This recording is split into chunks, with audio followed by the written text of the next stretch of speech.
Moody throws for the end zone. Touchdown. Parker. Picked off by David Howard.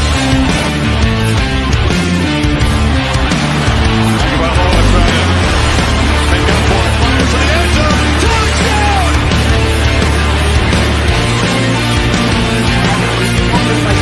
That's hard work.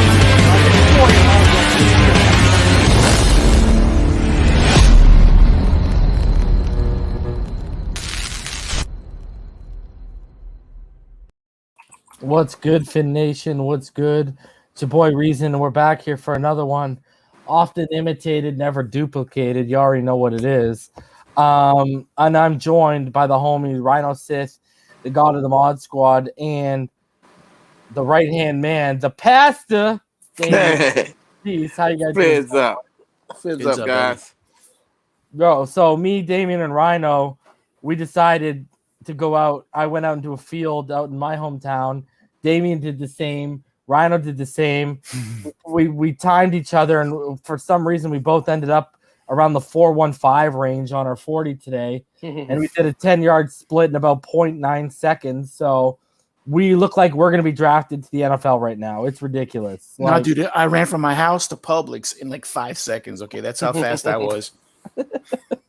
Oh, my God. It's crazy out here. Like, I don't know, boys. Yeah, man. I don't know if that McGuire Conseco shit ain't going on right now at some of these pro days, bro. If they're not trying, if they're not doing it, man, they're not trying. Yeah. If you ain't cheating, you ain't trying. That's right. I don't know, man. What was your biggest surprise today? The fact that Chase managed to measure in over 6 feet? The fact that he ran a 4.38? What was your biggest surprise today for you guys? For me, besides that, I'm gonna go with the LSU Pro Day. I was impressed with Terrace Marshall. Yeah. And I think you talked about it. That this was probably a high second round, mid second round talent is now going to be looked at as a first round talent. Mm-hmm. I was really, really looking at that, man. Like, wow, man, that really stood out to me, man. Which is going to make it a lot of teams that run on receivers could be real in the first round because you're going to have so many guys that are going to warrant first round, slotting. And it also could be a good thing for guys like a Rondale Moore, who now potentially you can look at it pick 36. So Terrace Marshall really intrigued me with what he put out there on his pro day. Yeah, I agree too. What was your biggest surprise, Rhino, as he sips away from his Publix drink? That's not me. That was me. I'm sorry. I had Arby's for dinner. I'm sorry. Attaboy. Hold on. Let's stop right here where we're going. Okay. Yo, have you had that bacon and 3 cheese? No, I had the smokehouse brisket today. Ooh, attaboy. I heard their gyro is actually pretty good. I don't know if you have it down there, but we have the gyro up here today. Yeah, they have turkey, they have beef, and they have lamb. Yeah, that's what my fiance got today. Bro, Arby's is so underrated, bro. Mm-hmm. Oh yeah, I'm gonna ask her how was it. That's what she had for dinner. What you have? The gyro? Yeah. Yeah, that pita looks soft on that thing, bro. Yeah, man, that's what she had. I'm gonna ask her. Like we're getting totally. Yeah, this is a Dolphins podcast. My bad for breaking that up. No, hey, bro, I love me bro. Arby's is so underrated, bro. Those curly fries are like, oh man, bro. Damn it, don't talk about these curly. And fries. up here, like finding in the cans and the bottles, cherry Coke is really hard to find. Really. But Arby's has it on fucking fountain up here. So I love cherry Coke. I never large size my drink anywhere I go except Arby's because I want that large cherry Coke because I want to savor that, bro. Oh, yeah. Damn. Anyways, my bad, Rhino. People also want to know if you had the chicken tender sub today. No, my go-to at Publix is Publix turkey, which is better than Boar's Head. Try it, sub. I love the Publix turkey. Yeah, but for me, the biggest surprise it's really good. The biggest surprise to me was his arm span of Pitts. Oh yeah, the record. Holy crap, bro! Yeah, What is it? It's the largest. Here, let me. If I 20 years, right? Yeah, but check this out. It's a longer wingspan than any wide receiver or tight end in the NFL in the last 20 years. I totally get the Pitts thing, bro. Believe me, I totally get it. This guy's generational. That's really what people been saying on Twitter. That's a cheat code, man. That's God knows, man. Well, people were complaining about his vertical, but I'm thinking if your wingspan is that big, 31 is not. That's like 35. Throwing to him, man. I'm telling you right now, if we draft him, Tua will have over 4,000 yards and over 33 touchdowns. Book it. Oh, Rome. You know I'm getting into my boy Jamin Davis today, bro. This guy is 6'4", 234, and he puts up Chase numbers at his pro day, bro. This guy outran Jamar Chase. I told y'all yesterday, and I'll tell y'all again. Shout out to Larry's in the comments. Yo, Larry. But when y'all chose Jabril Cox over Jamin Davis on the board yesterday, I said I would take Jamin Davis 10 times out of 10 over Jabril Cox. And y'all want to show me. I was gonna say, are you gonna show the note with your notes? Okay, so guys, this is if crazy. y'all want to see something, so y'all know I was originally gonna do a linebacker board, right? Well, I usually list out my ranking, and then I have a different doc that has all my notes, and then I put it all together. Nuts. This is where I had Jamin Davis on number 3. Number 3 in front of Zavin Collins. All right? Mm-hmm. And now I asked Rhino, should I move him up? Should I move him in justice? Yes. I'm just saying. Oh, we're going to talk about Jamin Davis today. You got to trust your opinions, Reason. You got to trust them, bro. Because good God almighty. Good God almighty, man. All day Jamin Davis, man. This guy is legit. We'll get into that in a bit. And, Boogie had a good day, too, today. I don't know if y'all saw it. Boogie. I didn't see that. We'll get into that. 4 something, right? 4 something. Boogie ran a 4.64 and a 4.65. Right. At 274, bro. That's crazy. What? Okay. And that's why, man, that's why I wish we'd have settled some business and free agency. 18 to 36, those are the 2 picks that I'm more nervous about than anything. It's because in pick 6, we have so many options. We can't miss. There's nowhere in the world we can miss. But at Irving donated $2. That size, that speed, the wingspan, LeBron Pitts.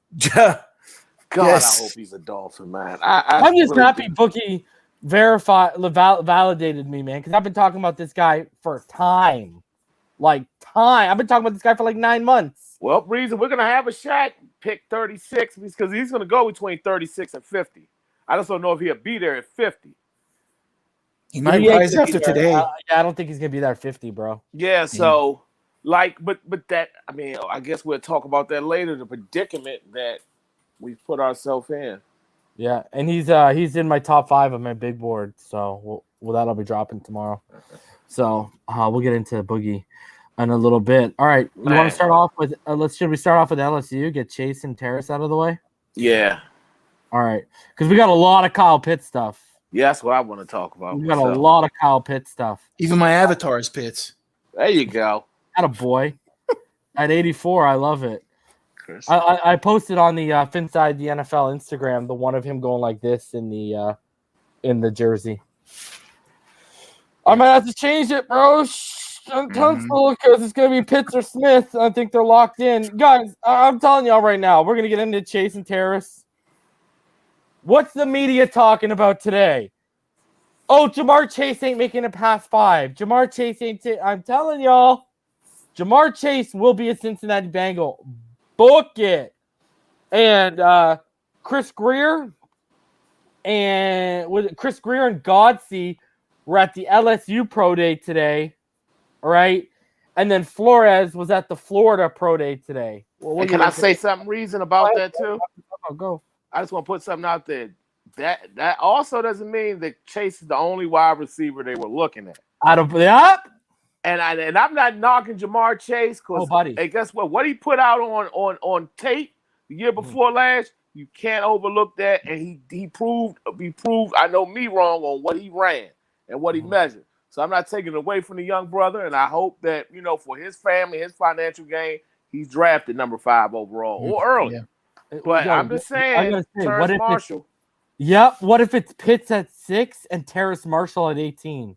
It could be fine. But, I mean, Twitter will burn when we don't take Najee and he's on the board. And I was, oh gosh, I'm here for it, baby. We won't see Pyro for a week. I was gonna ask something. I guess I asked it later about that. Yeah, who's Pyro anyway? No, who is Pyro? I'll ask it later about that. About do we really have to take a running back at 18? No. Ooh. Appreciate you, Dennis. Thank you very much, sir. Appreciate you, homie.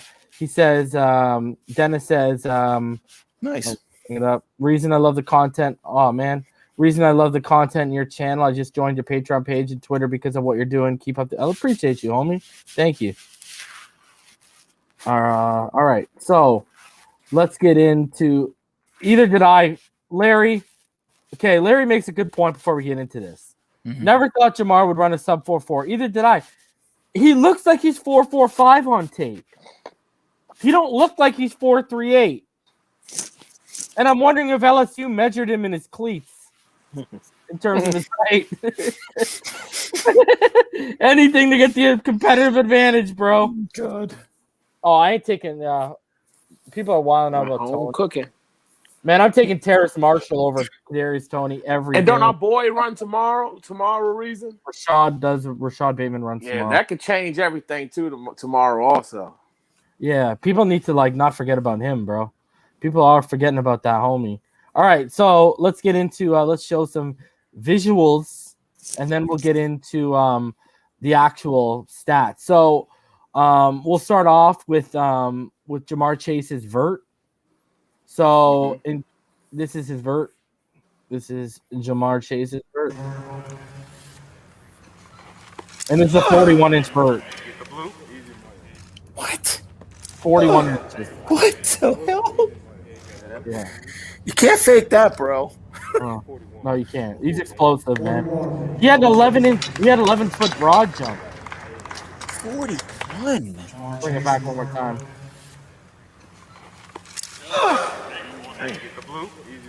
He's growing his dreads too. Dang. Bro, he's going to be a Bengal, bro. Burrow set all those records for him. And it's a deep tackle draft. They're just going to move up. If they see a guy they like sliding, they'll just move up. So that's Chase's vert. And I keep telling y'all, Elijah Vera Tucker and Rashawn Slater make more sense. You have 2 tackles. Get an inside guy who can play outside if you need him to. They got their interior's trash. Yeah, as long as they address that O-line within those, by that second pick or move up, yeah, they're good. They're good. They just can't go out of the second round without addressing that. But if I'm hopefully for Joe Burrow and the Bengals, they would take him and also address the O-line because that makes sense. That does make sense. I agree. All right, let's look at his 40, and Ja'Marr Chase looks like he ain't eating any Arby's anytime soon.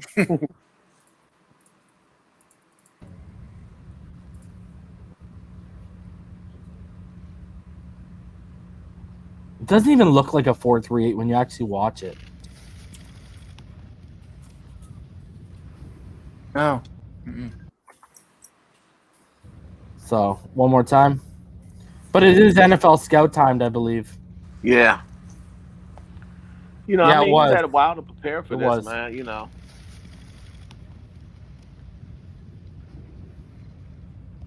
Don't look that fast, no? It doesn't. But hey, it was timed by an NFL scout, so I ain't gonna sit here and call the people a liar. You know what I mean? I wasn't there, even though I'm implying they might be lying. Shout out to Dennis Klassen, who also just became a YouTube member. Man, I appreciate you, homie.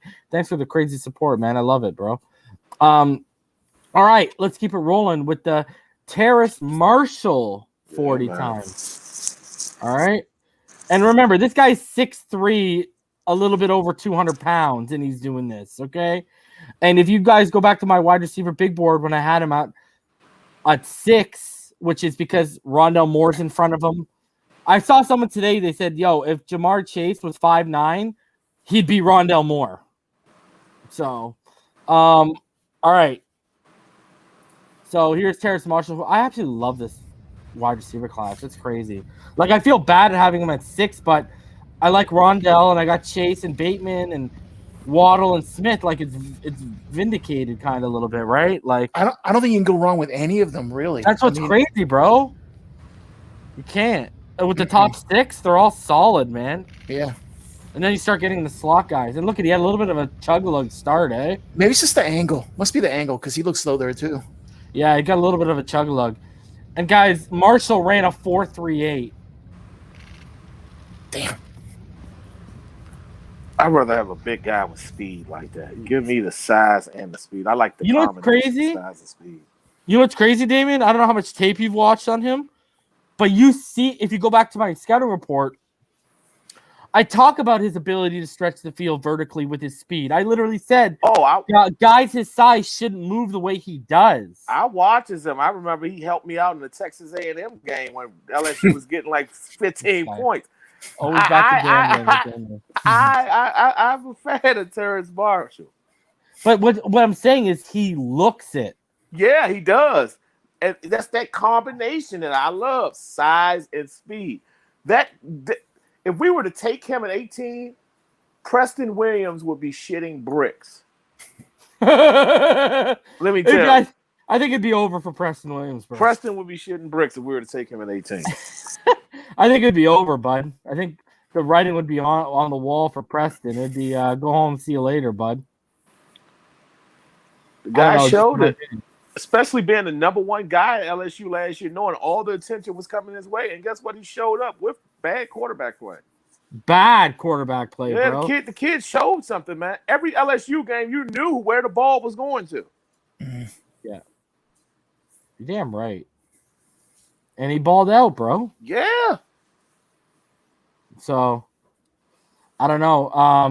I don't know if you guys saw it too, but it was obviously on Twitter and everyone was wiling out about it. Here is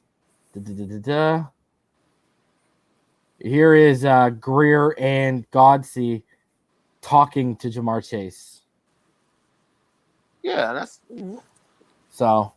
I know everyone was busting a nut on Twitter about that. No, bro, we're not taking you. Sorry, but you're a great athlete. Yeah. Hey, what do you think of Devontae Smith? Oh my god. No. Do you think Mac Jones is the 3rd overall pick? Yeah. Have you heard of this guy named Kyle Pitts in Florida? Oh my god, classic. What about your teammate? This Terrace Marshall fella. Yeah, I know.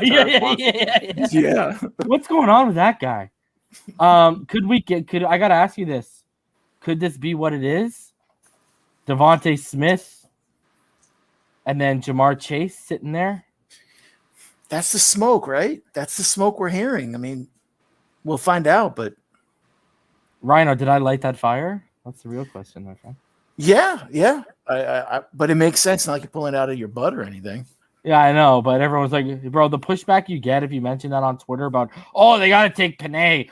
Oh, he'll Chase will be picking him up off the ground. It's like, nah, I don't think it. Yeah, Jeff says this is the conversation. We heard Cincy wanted Sewell over you. How does that make you feel? Oh my god, classic. But a good point was made. What we made earlier, long as Cincinnati, because the tackle. I mean, it's quality, solid O lineman that can start. As long as they address that, with that second pick they have. Well, Damien, I would address it the second and third pick they have. Inside and out, I would go. I agree with you 110%. But if you've got Jonah Williams and you got Riley Reef on a 2-year, Riley's on a 2-year deal, but the second year is voidable. Yeah, you can afford to work on the interior and right. So let's be honest. Are T. Higgins and Tyler Boyd lighting up the world as your 1 and 2? No. Like, do they have a Jamar Chase on their roster? If I was them, I would, and that's why I would take Chase. With that second pick, I would either move back up in the first, or where I'm at, I would take my tackle, and then with my third draft pick, I would take my interior lineman, and then I would probably go defense later on if I was Cincinnati GM. But it's enough depth there at the tackle position because you've covered it. That with that's in the top of the second where they're at, they can address the tackle. Yeah. Because they need both. He needs a weapon, and they need to shore up the line inside and out. Because they can't hedge their future on Riley Reef. Jonah, I can see that, but not Riley Reef. So they need to address it. Yeah, he's clearly a stopgap, and the game he's the a second stopgap. year is if if we don't find our right tackle, we'll give you that second. But doesn't that make sense in the top of the second to draft a young tackle so you can work him in, and then bam, he's ready to hit the ground running next year. Yeah. So hopefully they do that. But knowing Cincinnati, they'll blow it and take a damn safety or something in the second round. All I know. Philip LeDuc, $5 says wide receiver at 6 is low value since 1 out of the 4 stud pad catchers would have been there at 12. Greer either regained leverage trade value or he's taking Sewell, just a guess. Guys, y'all know I lead the Sewell train over here. I don't think it's happening.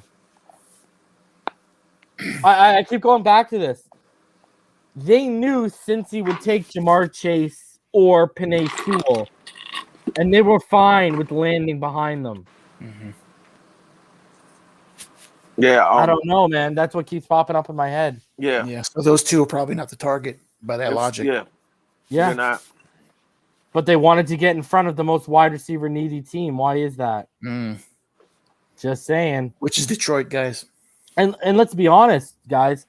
I showed the clips yesterday. Smitty had some speed to him yesterday when he was catching those passes, bro. He wasn't out there being a slug bug. He was trying to make Mac Jones look bad because Mac Jones overthrown him. And Jason, the reason why us three were late coming is this is one of the things we were talking about. Listen, if he gets past us, Detroit's not taking him. Jason's so smart, bro. Carolina's not taking him, right? Denver, they're not going to take him. Dallas ain't taking him. The Giants aren't taking him because they drafted Andrew Thomas last year. The Eagles aren't taking him, and then there's your Chargers at 13. This guy's about to be reunited with Justin Herbert. Yeah, because the Giants need interior line help. That's where Slater or the kid from SC will fall. It's to the Giants. They're in desperate need of interior help. And that's why us three were talking, and we're like, yo, if you take Pitts or Smith at 6, trade back up with the Giants. Yeah, because then they could still, especially if they feel one of those two guys at 18. One of those two guys will be there at 18. Because that's where they're going at. If it's not defense, it's interior line help. That's where they need. Yeah. I don't see where Sewell will go at. If once Detroit wouldn't take them, Carolina, I mean, I don't see them going the direction with Teddy Bridgewater, so why would you take them? Denver's defense, it's defense and a running game. Defense and running back is what they need. Because Von Miller's getting long in the tooth. Dallas needs defense. Yeah, it would be the LA Chargers would be the landing spot. Not Philly, not Giants. Not and Philly. Reason said the best team to target to move up from or get into would be the Giants. Yeah, because they need interior help, and they still have 2 more. It's 2 guys, the 2 best interior linemen are still on the board, more than likely, with Slater and Tucker. So it would make sense that the Giants would be the spot. Now it's all on talking Greer into doing that, which I don't know if they're going to do that. But that would be the spot. Reason called good on that. That would be the spot. Shout out to Brainstorm 97 Roberts. He just became a new member. Shout out to you, man.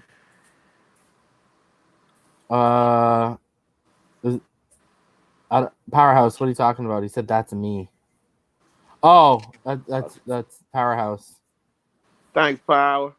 Yeah, well, hopefully Powerhouse has got to log into his other account to use the emojis.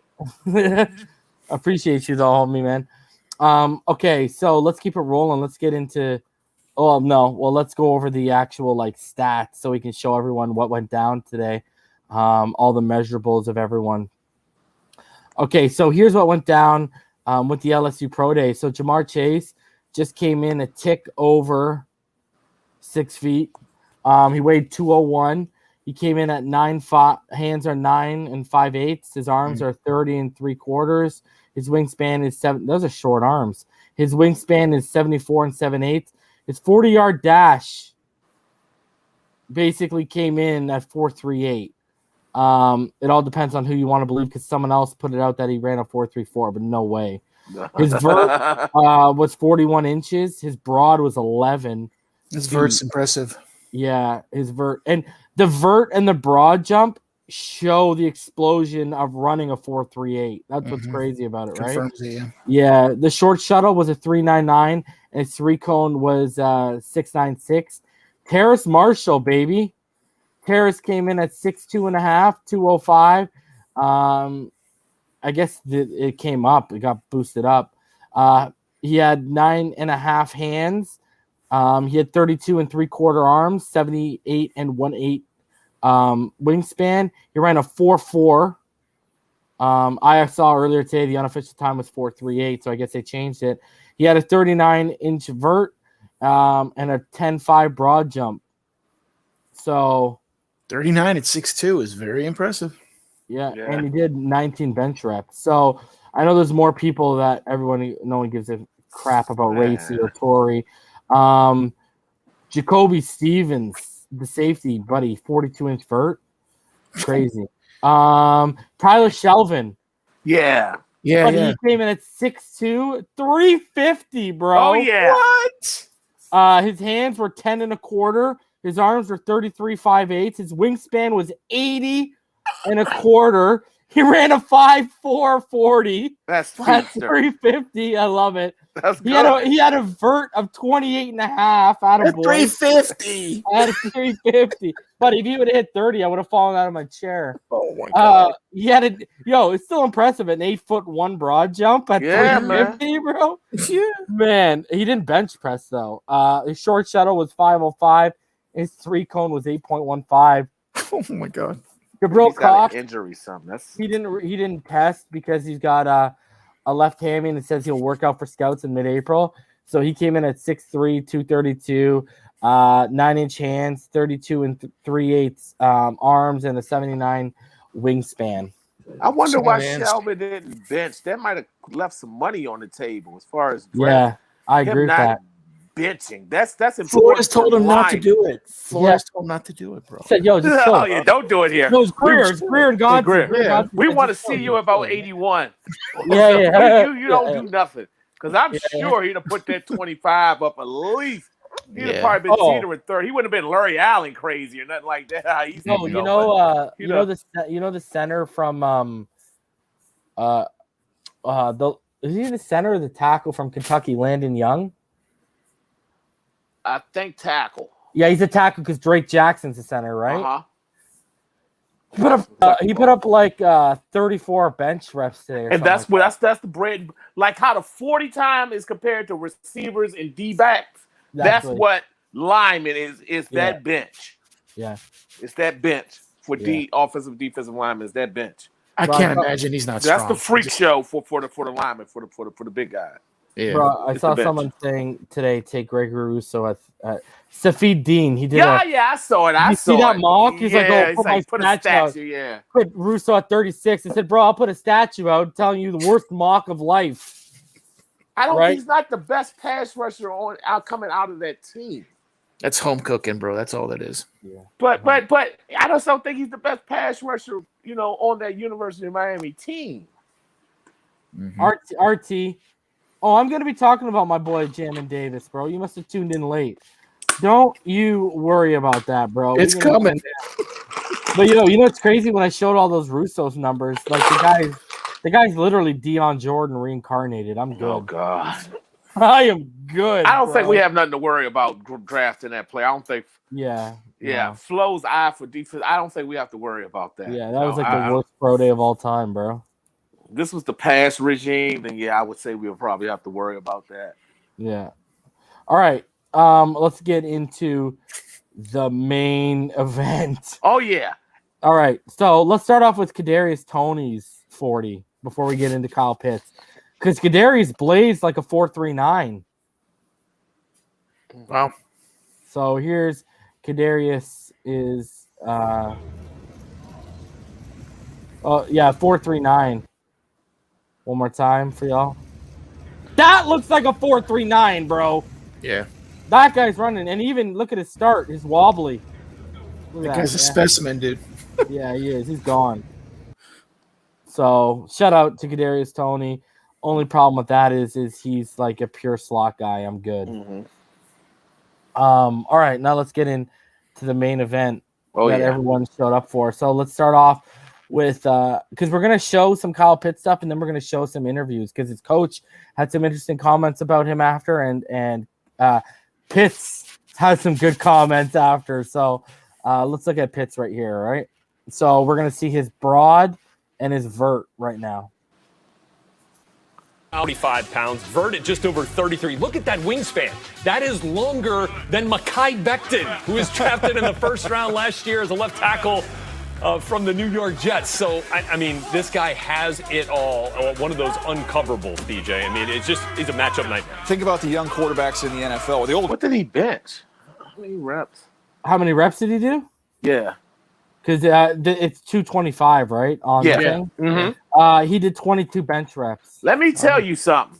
I think he's not strong enough to block. No, it's not easy. Well, that'd be an issue. Because I never do this. I'm a humble brother. But Rhino is witness to this on Larry's stream. I said this guy could run a 4.4 flat. And Greg Olsen said and stated today he stumbled out of his break. He left some seconds on the clock. Oh, we'll show it. He would have did it. He would have did it. Yeah. Dude, but the arms he has to do 225, 22 times, that is not easy. No, if you have smaller arms, it's a lot easier. That's not an easy task that he did. It's a cheat code, man. I just could imagine with two. I'm telling you, if we was to draft him, I think it's him or Smith, bro. It's him or Smith. We would put up over 30 a game, especially with this defense getting all those opportunities. Our defense would be top 3 guaranteed. And we will put up over 30 a game if we get this kid. All right, and here is his 40. And if people didn't know, he ran a 4.44. And look at the beginning, his get off. He stumbles a little bit. You wobble to his right for sure. Yeah. He's a little bow-legged, huh? One more time.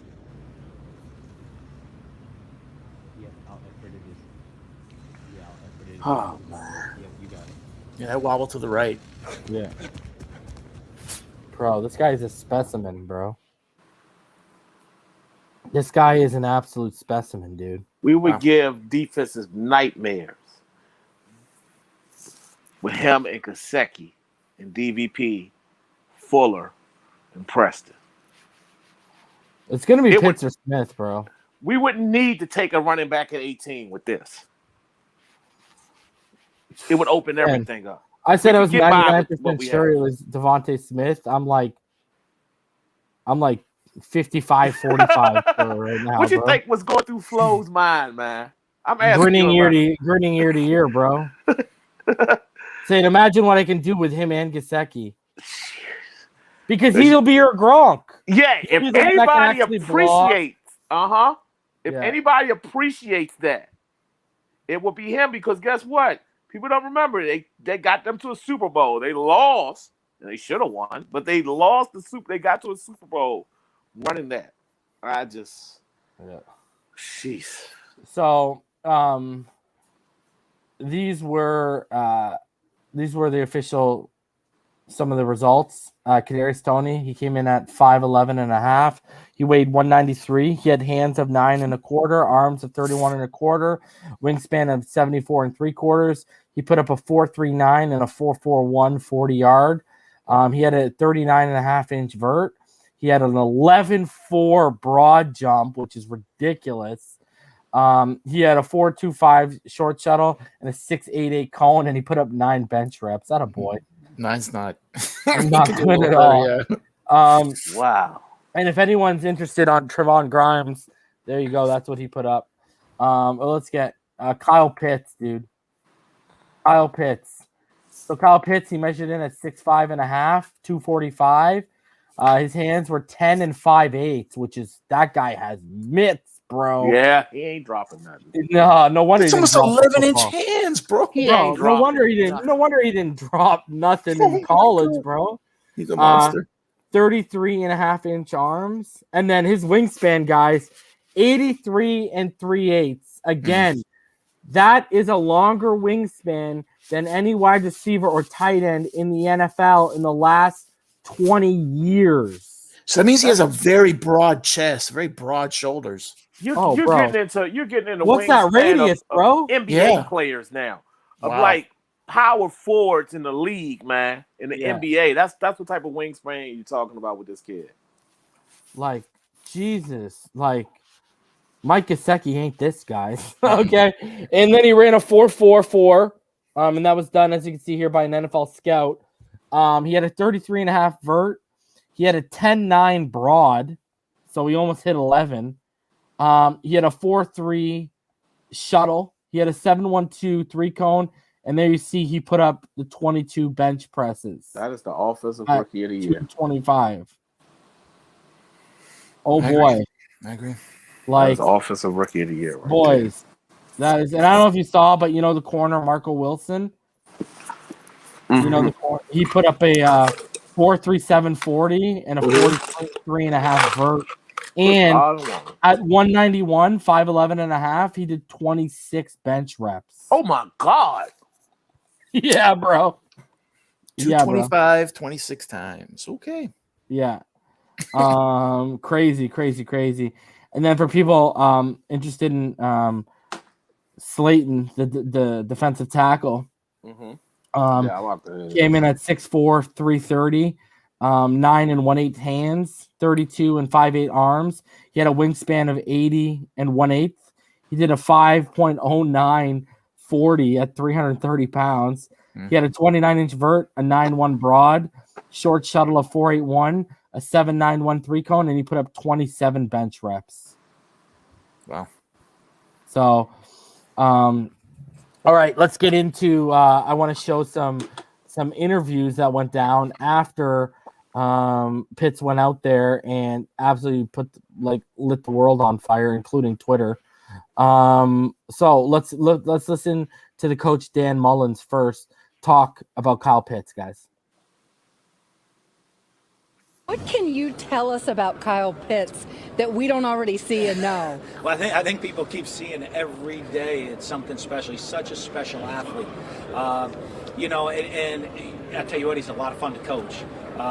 Fun to coach as a person, and I think as people get around him, get to meet him, his personality, his character, the type of young man that he is, the work ethic he has is fun to coach, and then he's fun to coach in the scheme because you can put him all over the field to create problems. He's such a dynamic athlete and has such a great skill set. At the NFL level, do you envision him being a matchup nightmare no matter who is on him? I do. He was here, right? And in the NFL, you're going to be such a matchup league, and you're looking for that advantage. And you can play him at tight end, he can set the edge, he can block for you, but and then who's going to cover him? With his speed, with his size, with his athleticism, with his ball skills, you can have a lot of fun in a game plan room putting him all over the place. And I'd counter with who wants him to block, but that's for another day, perhaps.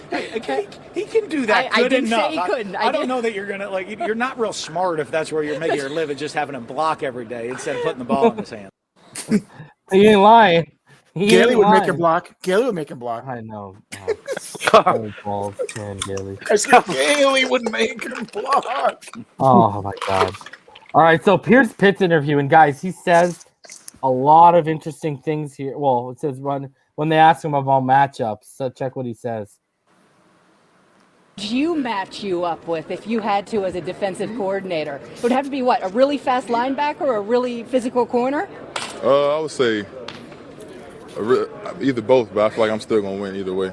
Atta boy! I feel that way, right? Yes, ma'am. When did the confidence really come? I feel like it came once I just had the grasp of, the whole offense and being able to read coverages fast, so I knew who was guarding me. So I knew, if he was trying to come from the other side of the field, I knew what I had to do to make myself open.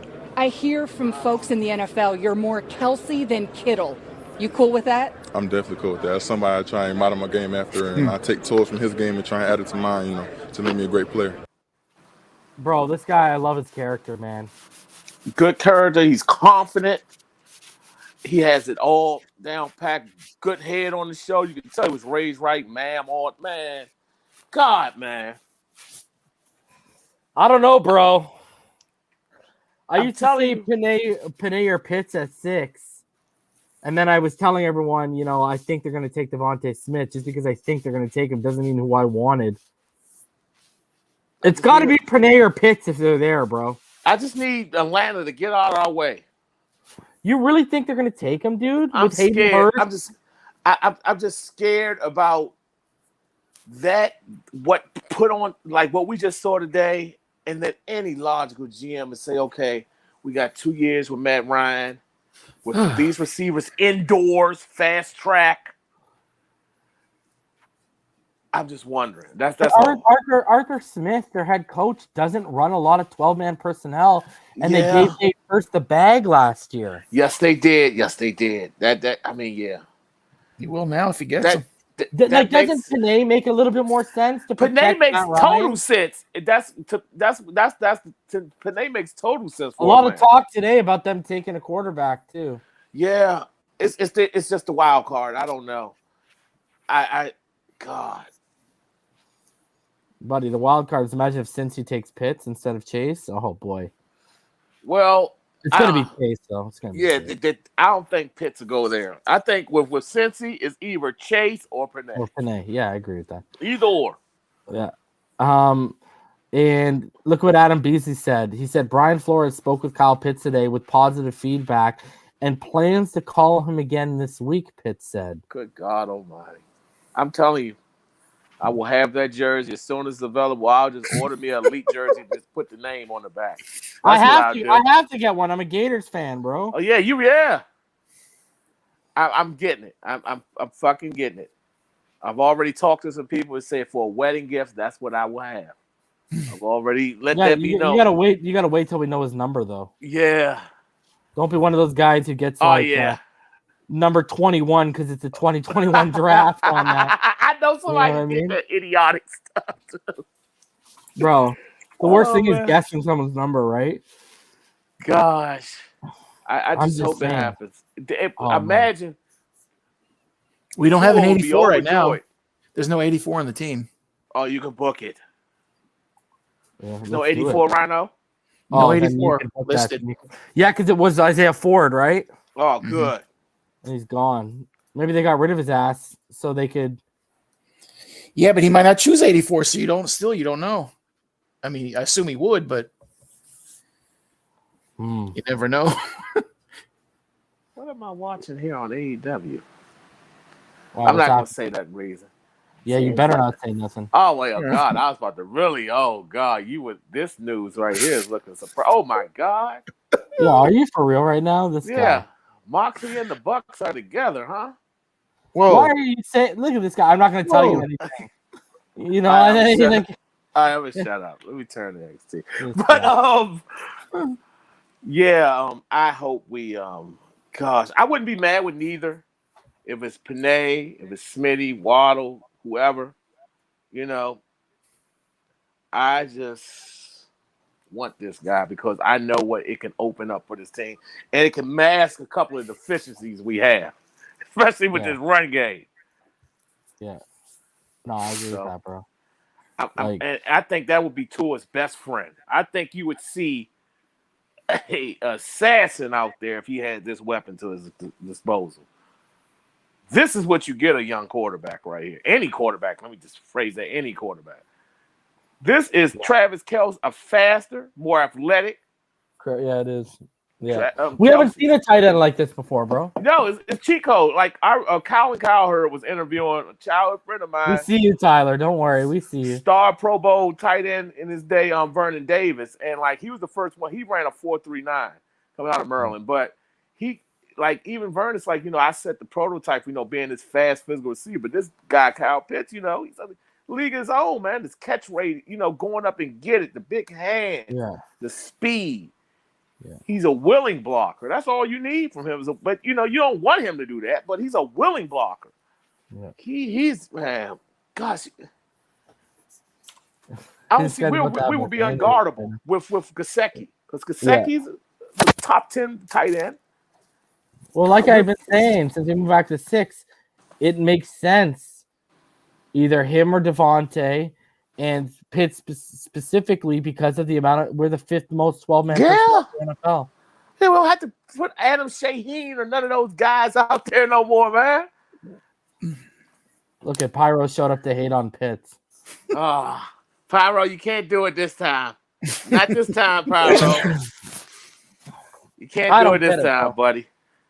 I don't get it, bro. I don't care who we get. I just know we're getting. Oh, you're gonna care if it's like Micah Parsons. No, of course. No, I'm saying of the people we mentioned, the 5 people we mentioned, I'm happy with any of them. Sewell, Pitts, Smith, Waddle, Chase, even Chase. I'm happy. Yeah, I wouldn't be mad if what. And I just hope. I'm just like I said, Rhino. I'm worried about 18. That's where shit gets real for me at pick 18. And it depends who drops. You guys can hear me, right? Yeah, it's a little louder. It's a little louder. Okay, yeah, because I put my mic on. I didn't have it on. Yeah. Well. I know, eh? Okay, so let's get into my boy, bro. Let's get off this Pitts for a sec. Because we're gonna come back to Pitts when I open it up in the show, obviously. Mr. Jamin. Yes, sir. Jamin Davis, who you saw, was my number 3 linebacker in this class. Guys, his vertical today. All right, let's play that. Let's play that. Let's play this. In all phases. And he still gets up and gets it. Bro. Still gets up and gets it. Wow. 42-inch vertical. Wildcats can use 234. 234. Look at that. Oh man, he just they kept could have going. used him for Overall basketball reach. Man, he jumped so high he almost hurt himself on the way down, bro. 42-inch vertical. Usually you're talking about a basketball player, and I'm sure he's played a lot of basketball. Like, ridiculous, boys. Will says, wouldn't be mad at all with Chase anymore. He silenced all his doubters today, in my opinion. And I used to be a big doubter of his. Yeah, I agree. He silenced some people, but the thing is, like we were talking about, that 4.38 speed. Now, you did see the vertical because I talk about how his catch radius was crazy. That's, and high point in the ball, like all of his elite straights were at the ball. I didn't see 4.38 on film. I saw like 4.45, but that's still good enough. All right. So, Jamin Davis, boys. Jamin Davis. So, 6'3", 234, ran a 4.37. Right. Had a 42-inch vert and an 11-foot broad jump. Crazy. This man put up 40-yard dashes, man. These are big numbers. At 234 pounds? Yeah, that's just insane. How's that even... God almighty, bro. It can't be real. I don't know, man. I'm just Gravity's saying, less bro. or something. I don't know what's going on this year. Hey, I'm not going to say it on screen, but we talked about it backstage. So, guys, if you didn't know, like I showed you earlier, he's my number 3 linebacker, and I feel vindicated by Jamin Davis today. This guy, there's talk that the Cowboys are interested in him at 10. Man, 18. I'm gonna go back to that reason. Like these type of players are going to be around at 18. Well, I got to do that too. And you mean to tell me we need to not consider these players for, and this might hurt Pyro, for a damn running back? People have been asking reason. How is his tape? Is he a good linebacker? Is he so fantastic tape, Kentucky game. Kentucky was known for their defense and their running game. That's what they put their bread and butter on. I betted a lot on their unders. I didn't expect Jamin to be in my top 5. Mm-hmm. I didn't, and then I watched the tape and I was like, "Oh God, this guy is really, really good." And what's crazy is, if you watch him, he plays at that. Yeah, like this kid is next level, man. The numbers just don't add up. It's just I keep thinking, looking and see a receiver or wow. Buddy, the guy's crazy. He's a freak. He looked like a freak on film. I know you must have mentioned how many reps did he do? Do you know? I don't know if he did reps today. Okay. I don't think he did. It said he would put up a crazy number like 27 or something like that. Yeah, this guy would definitely. He looks like he could. And that's what I'm saying. With like, it's so many players like with positions. It's got to be some of them falling at 18. Look at the linebackers. Him, JOK, Michael Parsons.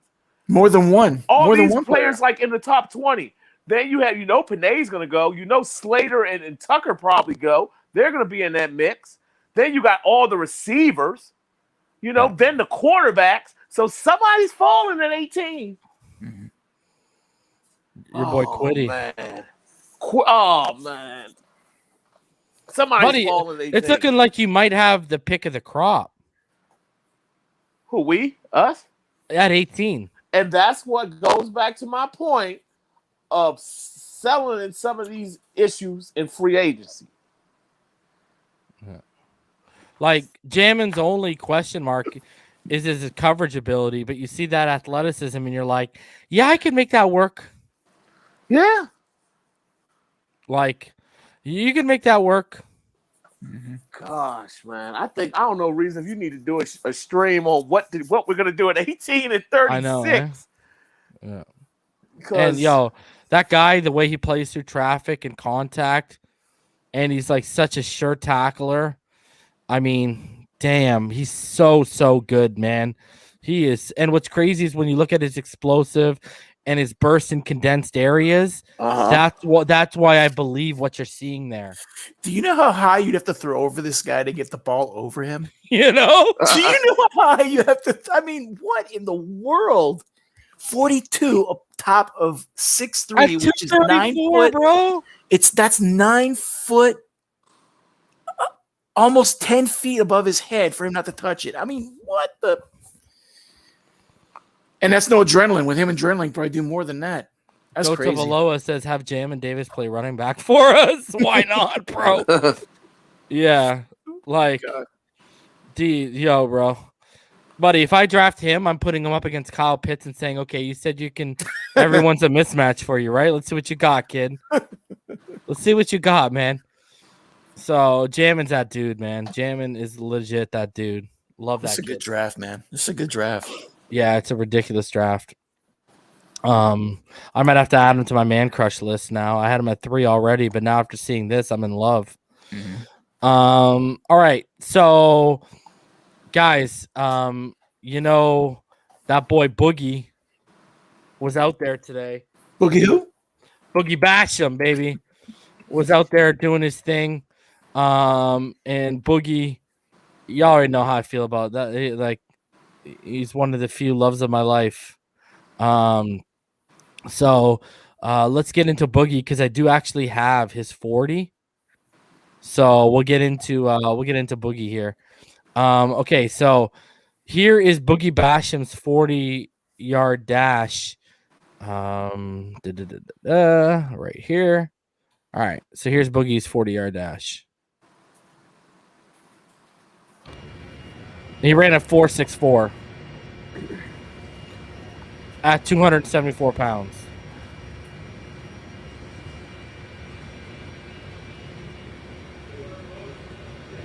Flying for his weight. What the hell? Flying for his weight, eh? One more time. Oh, my God.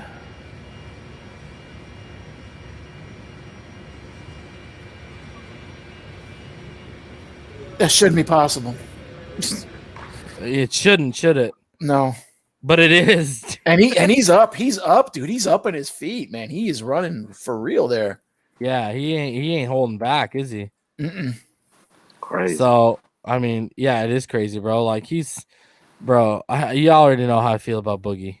I mean, what else can I really say about that kid? Yeah, I'll be talking more about him, obviously, on my Edge board. That'll be coming tomorrow night. I mean, you already know how high I am on it already, but, like, when you look at this guy and his athletic ability, when you look at his tape, like, it's just something ridiculous, man. And here is what happened at the Wake Forest Pro Day. when we go look at all the measurables, this is what he came in at. 6'3", a little over 6'3", 274. He had 9 1/4 hands, a 32 7/8 arm length, a 79.5 wingspan. He ran a 4.64 and a 4.65. He had a 34 vert. He had a 10.2 broad jump.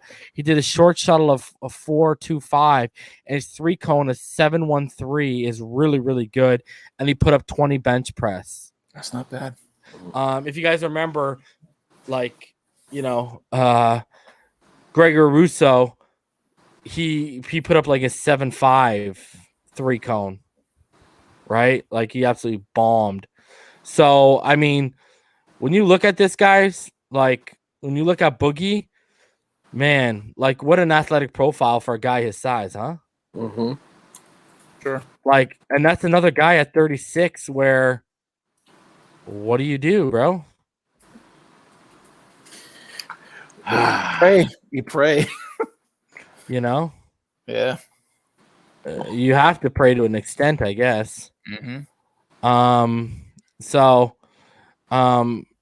it's just crazy stuff, bro. Like, and again, guys, if you missed out, Brian Flores, he was at the Florida Gators Pro Day, while Godsey and Greer, they were over at the Pro Day of LSU, Jamar Chase. And obviously they also saw Terrace Marshall in action, right? So as I've been doing with these pro days, let's get into the relative athletic score. And let's start off with Jamar Chase. Obviously, we'll work our way backwards a little here. I mean to cut you off, Reed. No, go ahead, bro. Go ahead. Powerhouse said he sent the super chat. Oh, did he? I don't know if he. Yeah. I'm just because I'm not even watching the chat right now.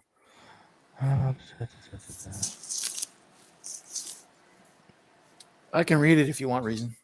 I can click on it and so I said Reason continues to educate us with new players. $2.99. You damn right, bro. It's my job, dude. So don't mind me. I smile when I hear everyone go on FinFans panel or wherever, and they're talking about guys that I've been hyping up. Makes me smile. So Jamar Chase, all right, he scored a 9.9. Obviously, his composition, his explosive grade was elite with that 41 vertical and that 11 broad. When you look at his 40 and his 20 and his 10-yard split, those splits are projected. He actually didn't do a 20 and a 10, but it comes out as elite. And that ranks him 27th out of 2,480 wide receivers from 1987 all the way to 2021. Yeah, he had a big day. Like, that's crazy. And like, I know we only looked over Jacoby Stevens a little bit, but his actually athletic profile ranked him 8 out of 760 free safeties from 1987 to 2021. So guys, if you want to be a freak, apparently go to LSU. You know what I mean? So, I mean, you look at Jamar Chase, is anyone, other than his 40, I think we were all expecting the explosion to be what it is when you look at his catch radius, how high he can get.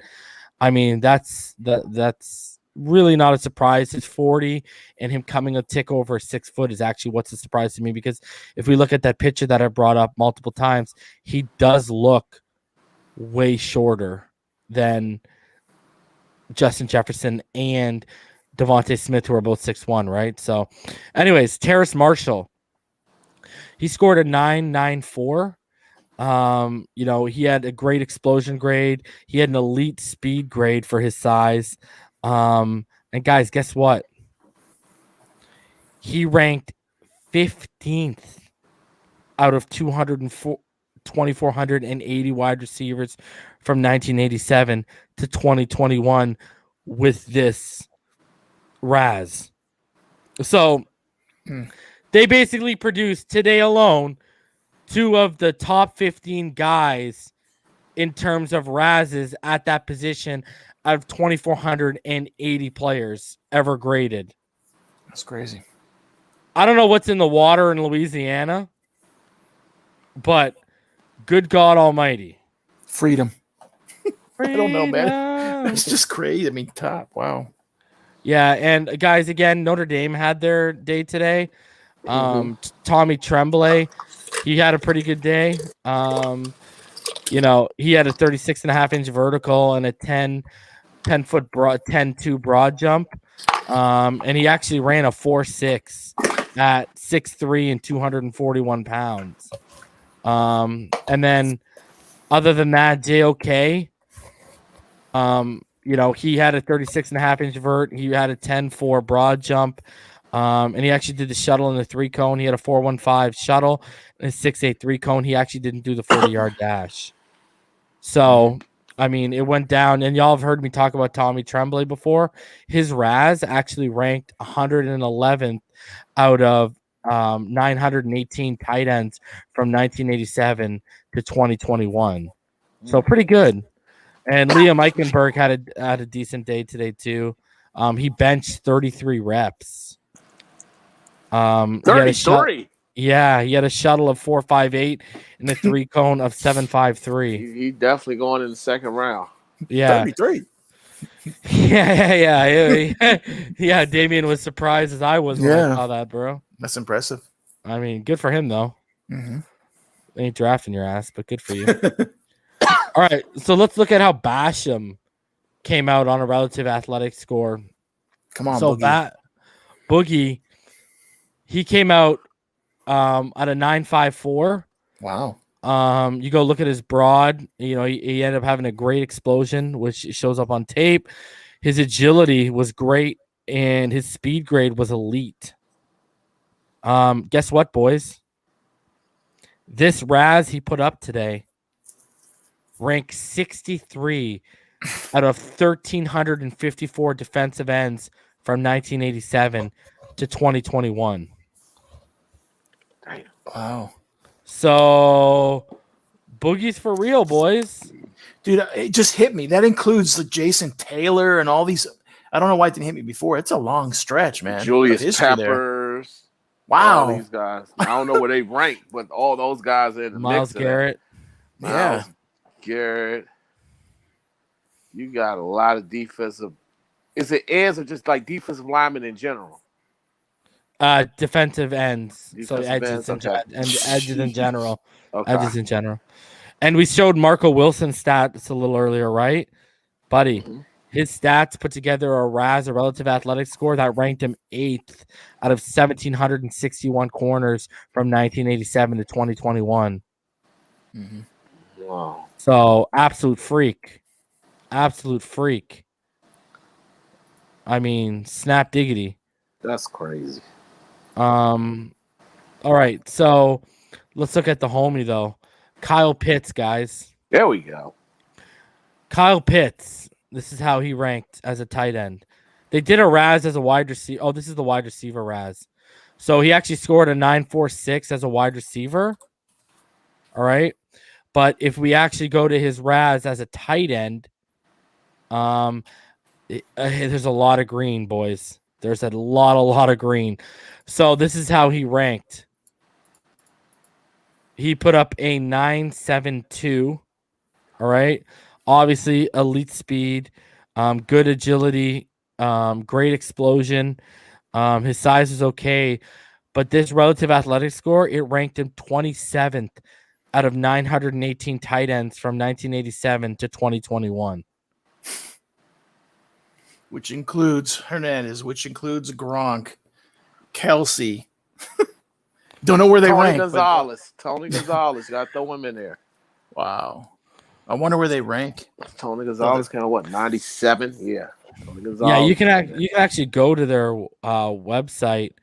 You can actually go to you search them on you search them Math Bomb on Twitter, and then he has the link to his site up there, and it'll actually go through and it'll show you all the scores. Just put in a name that you want to see. Mm-hmm.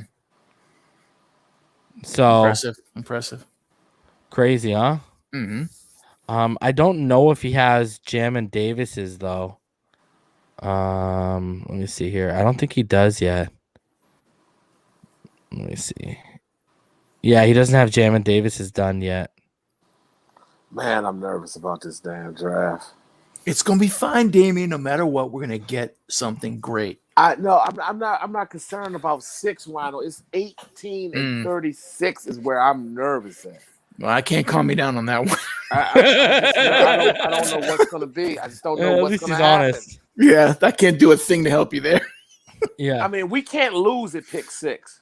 You know, Yeah. Is it somebody I prefer? Yeah. I have a number 1 option and a number 2 option.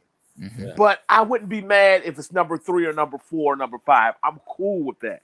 My issue is pick number 18 on who we could be passing up and pick 36 who we could be passing up. Mm-hmm. And then us having this conversation next year when we're going to have to pay Ogba or move away from Ogba and we neglected getting this pass rusher. Right. Yeah. That's my argument. Because this is going to come back to haunt us next season. Yeah. I agree. So shout out to the homie Smart Guy. He put up this little chart. And what this chart does is in the last 2 seasons, none of the top 2 receivers drafted have finished top 3 in yards for rookies. Interesting, he says the rookie receiving yards leader each year was the 4th and 5th receiver taken. Also, only one rookie the past 2 seasons have broken 1K.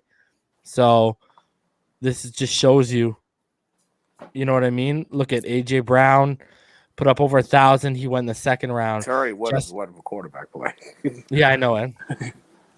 Can I give you my first reaction to that reason? Go ahead. The 4th, 5th, they went to better teams than the 1st, 2nd, and 3rd. That would be my first reaction to that.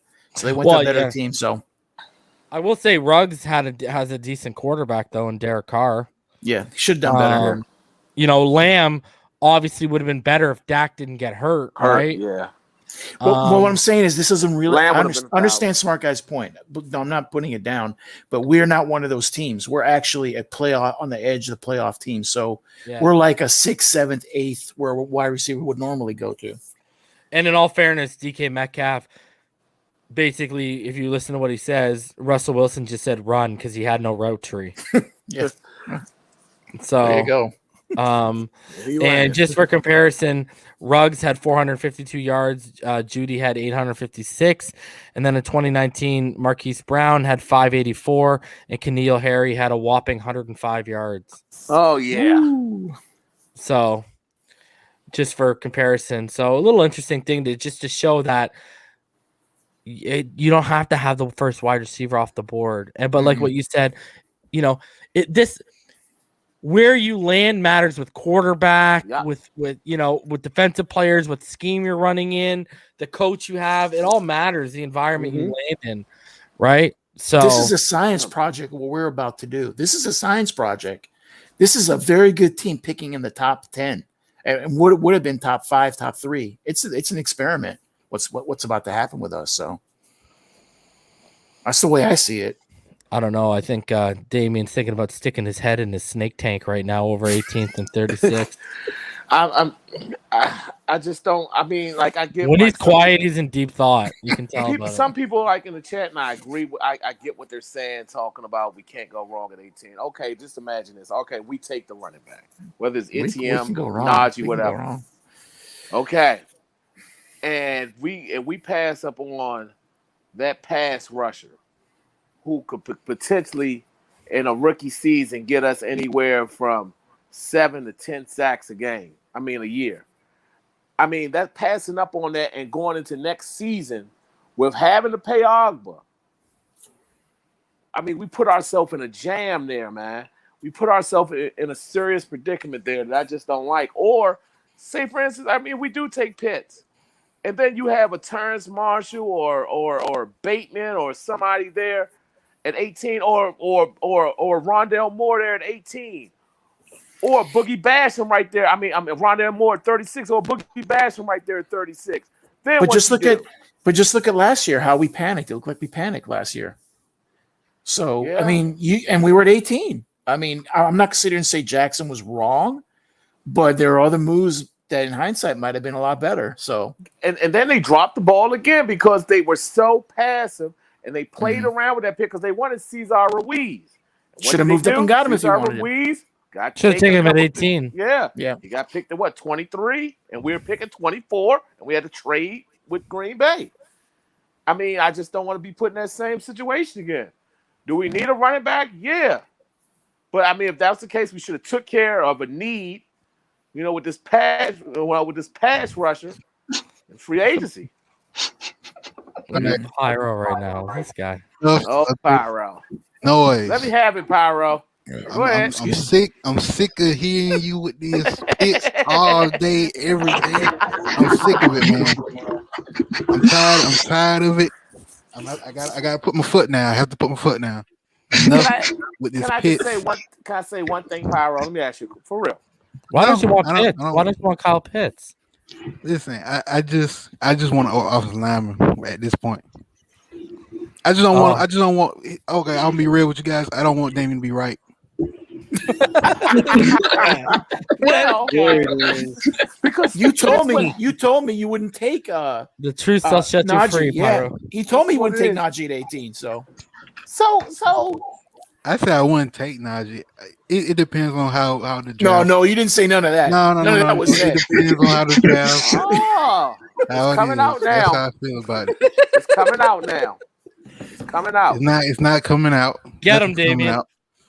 Nothing's coming out. All right, I'm tired. I'm tired of you every day. I gotta hear Pitts, all in the damn messages. Pitts. Pitts is this, Pitts is that.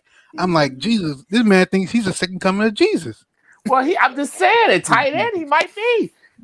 And look what he would do. Jesus had an 83 wingspan, bro. Can I ask you a question? That's all I'm going to say. Jesus had an 83-inch wingspan. The second coming, the best for Tua? Yes, the second coming of Jesus is Najee, man. I'm telling you right now.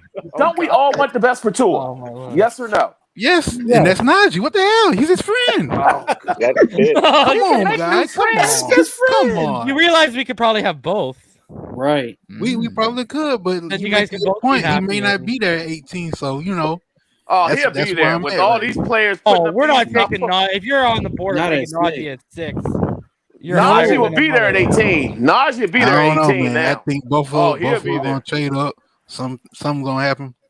That's why Najee will be there at 18. It's just the decision that's gonna be made is what I'm worried about. Najee. All I know is we ain't picking Pitts at 6. Oh, it's a good possibility. I wouldn't lock that. I wouldn't lock that one, and I wouldn't talk in absolutes with that. You mean because he'll be gone, or because we don't want him? I think I'm with reason with Smith. He'll be gone. Oh, Smith. Okay. Yeah, I think we're gonna get Smith. I'm on that. I want Panay, but I believe, it's pointing to Smith, man. It's very much pointing to Smith. Oh no! I think Pitts is the only one that has a chance to unseat Devontae. I feel you, but I think that's a smoke screen. Shout out to Flo. That smoke screen. No, he's trying to. I just. All these teams, you think they'll do this and they'll go the other way. So I'm not comfortable with saying, oh, this player's gonna go. We're gonna pick him at this. Question, Pyro. What would be the smoke screen? Is you think they're worried about a team drafting Pitts? I mean, Smitty before us.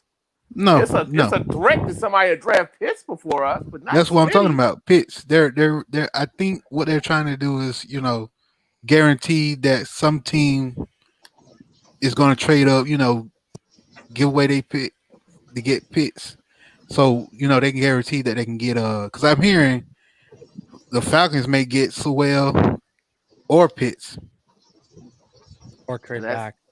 There's a lot of quarterback trade back. But I'm hearing there's a lot of quarterback talk with them today. Yeah, quarterback too, but I'm like I was surprised when I heard about Sewell and Pitts. So I thought it was locked in at quarterback. I mean, one to come on. A couple of years. My bad. Go ahead.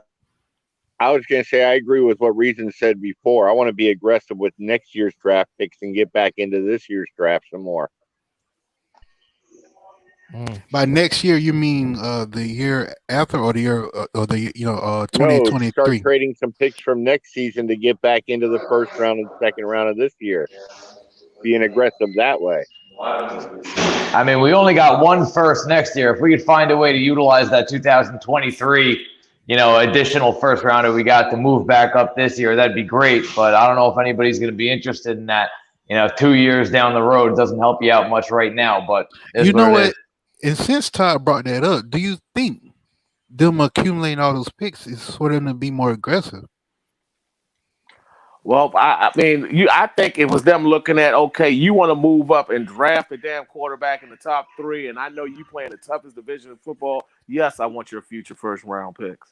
That's what I think it is, because they have a prime scenario of being back in the top 10 again next year. That's why I think they made this move. I just don't like I don't think we got great value. I think a couple of years ago, I don't know exactly what year it was, Indianapolis and New Orleans made a trade from 3 to 6. And they got 3 second-rounders, man. They got 2 second-rounders that year and a second-rounder the following year. So I don't understand how the best we could do is a third-rounder next year and a first-rounder a couple of years from now. I totally get the logic in trading down, but I just don't love the value we got. But I wanted to come on to totally agree with Damian over here. We got to just say no. Just say no to a running back at 18, man. We got to get a great pass rusher. We got to get a great pass rusher. What's your name? My name is Will. Yeah. Okay, Will. We got to get a great pass rusher there, man. There's going to be some sensational pass rushers there at 18. Or check this out. What if we did this? All right, take Kyle Pitts at 6, and then take Terrace Marshall at 18. Nobody's stopping that offense. Yeah, that's what we said earlier. Nobody's stopping that offense. You guys are missing some bricks. And who you gonna hand the ball off to? Huh? At 50, you get a Trey Sermon or a Stevenson or somebody else that can take off and play well. Or you trade back up in the first round, get Javonte Williams at the end of the first round. I think you guys are missing the point here. I think you guys are missing the point here. If we pass on Sewell at number 6, okay, let's say we get Pitts or Devontae Smith at number 6. If Terrace falls at number 18, hopefully by the grace of God, if he falls at number 18, I'm taking him over Najee. I agree with you. I'm sorry. I agree with you too, brother. Yep. I'm taking. Yeah, but he's a left tackle. He's a natural left tackle. He's never played. Kevin Jenkins. He's never played right tackle. You take Oklahoma State. You take Tevin. You take the guy that I've been talking about for months. You take Tevin Jenkins. Mm-hmm. That's a natural right tackle. Or you take a Cosme. Yeah, you take Cosme because he's actually played both. And if they do, what do you think of it says a lot for. What worries me with Terrace is if you go look at when they converted a guy like Jedrick Wills from right to left. Jedrick Wills is far more athletic than what Terrace is. Much better lateral movement. Terrace is going to be like a natural stuck at left tackle type of guy, just like Liam Eichenberg, et cetera, et cetera. What do you think about it like a Jalen Mayfield, though, in the second round? From Michigan. Yeah. Jalen Mayfield's kind of like a bit of a better Robert Hunt. Oh, and by the way, Pyro, you there? Yeah, what's up? What are you gonna do when they pass on Najee, bro? All right. Removal. Please be up let's here and just pick say 18, Pyro. It's gonna pick be 18. it's gonna be a very creative reaction, and I don't want to spoil it. I gotta, you guys gotta tune in when the draft when it's the draft time. I'm gonna be calm. I'm gonna be very calm, unlike Damian. This is my gift back to the New York Knicks that you threw at me on Twitter. It's pitchforks at the Hard Rock. This is my payback. Listen. I told you about those Knicks. I told you about those Knicks. Yeah, we're depleted. Yeah. All right. Y'all been depleted for. You guys been depleted for decades. We're back. We're just a little dinged up. I'll get my payback. Pick 18. Oh my God. Also, Pyro. What's up? Are you looking at the screen right now? Yeah, what's up? Oh yeah. Nice. Get that off the screen. Get it off the screen. It's How never to do you gonna like happen. that, bro? It's never going to happen. He know he would. Look at the left side. We're stacking pits on pits. He would love it. You know what's gonna happen at 6, Pyro? You know what's happening at number 6, Pyro? You're gonna fall into the pits of despair. Jesus. I am the biggest Gator hater on this channel, and I'm on the pitch train. Listen, I'm a Gators fan. I'm a Gators fan. I would love to have Pitts, but I don't want him at 6. Why? I don't know what's not to love about the guy. Listen, that offensive line is He wants him at 36, guys. That offensive line is atrocious. Brother, I don't That's think they're just how I taking feel about cool, bro. And I I leave that. know, and that's what I'm just sick of that offensive line being it always comes to bite us at the end. You know what I'm saying? I'm tired of that. That's why I don't know. I think we'll have an opportunity to get a good tackle at either 18, 36, or maybe even 50, because this draft is just loaded with offensive playmakers, man, especially pass catchers. Like Pitts is such a freak. Pitts is a monster. And then Pitts can also block, and he helps you. I know. He's not a bad blocker at all. Like you line him up outside, he's a matchup nightmare everywhere. If he can play right tackle, then go ahead, pick him at 6. Yeah, I think he can line up next. He can line up next to Hunt and help him block. He can help. Oh, please stop! Don't say Hunt. Don't say Hunt. Don't say Hunt. Jesus Christ! Don't say Hunt. Oh, get ready! Oh my God! Get ready, bro. Yeah. Oh I my! think Atlanta might take this. Those pass rushes gonna be whizzing by that dude. Oh my! Yeah, God. me too, bro. But Atlanta doesn't need Pitts. They don't run 12-man personnel. Arthur Smith doesn't run a lot of 12, and they just signed Hayden Hurst to big money last year. Yeah, I remember. No, they did. Yeah. Listen, I don't know because I heard they anything. met him multiple times, so they met him a few times. So I don't know. They're just doing their due diligence or whatever. It's gonna be Panay, a trade back or quarterback at 4. I hope so. I really hope you're right. I honestly, at this stage, I hope it's Panay, so I don't have my heart broken at 6. Yeah. Usually you have a good record for predicting, so I'll put my faith in you, man. If we get what's the chances of Najee getting out of the first round? So you won't? I'll get his jersey. There we go. If Like, what? we get Najee. I will buy I a will Najee legit- jersey. I'm a Dolphins No, you fan. won't. No, you won't. No, yes, I will. Stop Yes, it, I baby. will. Stop. You We're just pissed me off. talking You about pissed Back me off. jersey I bought. I told you that story. I bought a You're triggering Giants me, bro. jersey. We You're traded triggering the me. next fucking day. triggering I'm me. all That in actually on happened? buying- Yeah, that actually happened. Yeah. that happened to me. Did We you have the traded jersey them next- insurance on it? Huh? No. Oh. Didn't exist.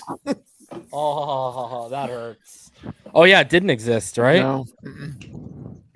Bro, shout out to Watson getting another. Oh, yeah, 21.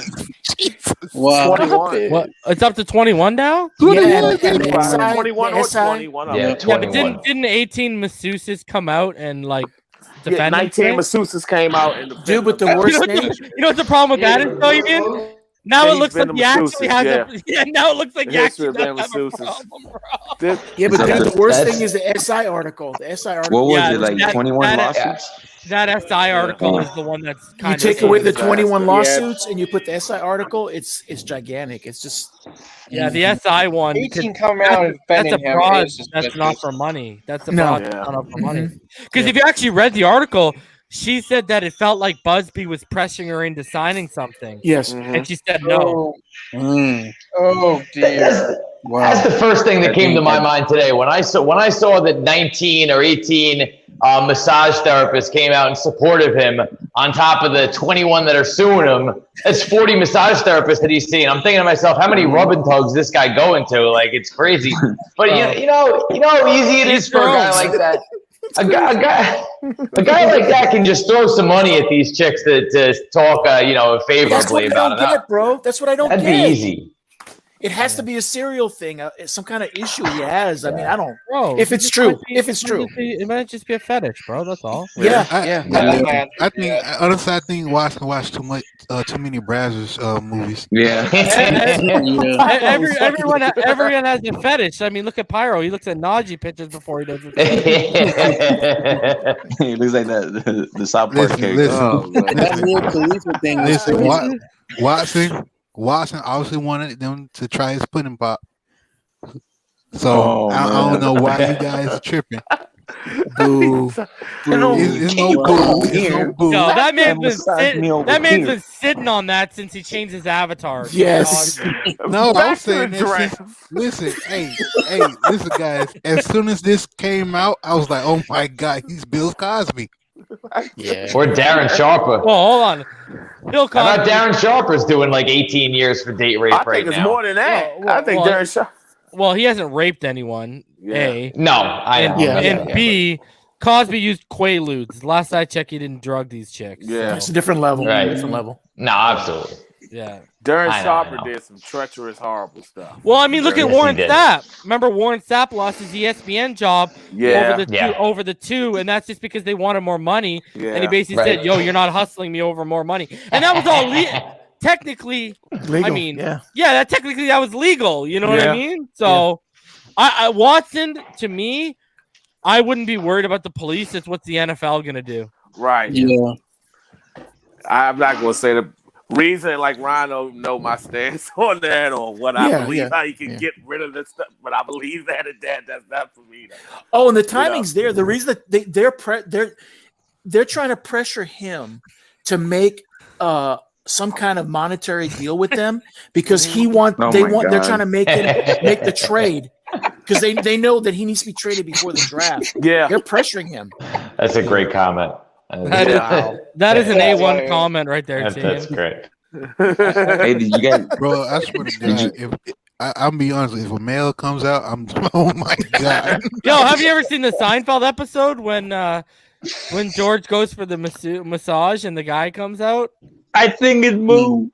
Yeah, I think it moved. Yeah. Jesus, bro. Have you seen First Sunday with Ice Cube and Tracy Morgan?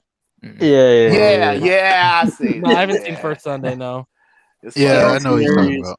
They don't make movies like that anymore, man. It's they got no talent. That movie gonna get canceled. Yeah, if they make a movie like that. Trust me. They can't rate them anymore. Let's get off. Let's get off the Watson stuff, though. So what are we doing at 18 then? Because this is obviously the topic. Are we taking that running back, or are we taking a linebacker, or are we taking an edge player?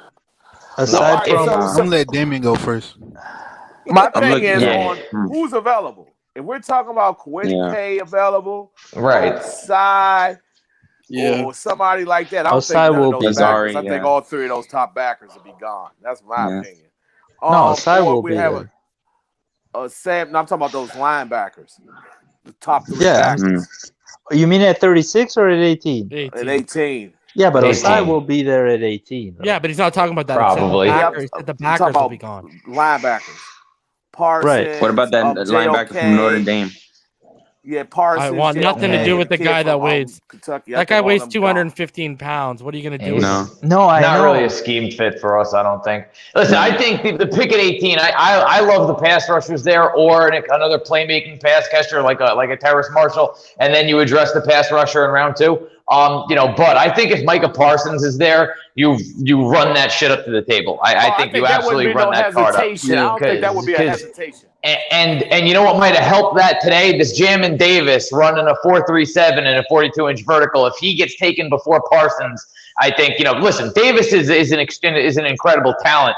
But if you watch both guys play, I mean, Parsons takes over games at linebacker. I mean, that's a rare type of guy, and he helps the pass rush as well as he plays the mic, and he'll help the edge rush on third down passing situations.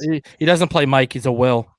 You don't think he can develop into a Mike linebacker though over the course of a couple of years? He's going to be a Will or a Jack in this defense. Okay, he'd be an every down linebacker though, right? Yeah. But it's just you're going to either line him up as the Will on the inside, or you're going to line him up off ball. This is what you that makes ask sense. yourself with Michael Parsons. Denver and then Minnesota with a defensive mind. The coach also there could use defensive help there.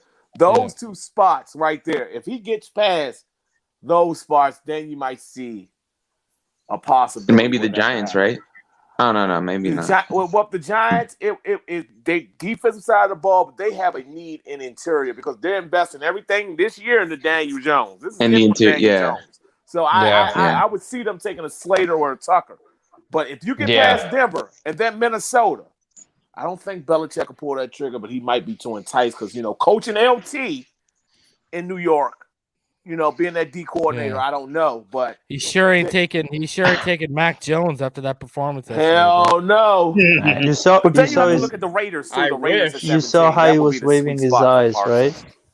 You saw looked at Josh McDaniels and he started shaking his head. Yeah. He's like the way he was like, no. The funniest one was when Bill Belichick. That was the best one. Yeah, that's what we were just talking about. You know what was best about that is when that ball hit the freaking ceiling. That was just hilarious.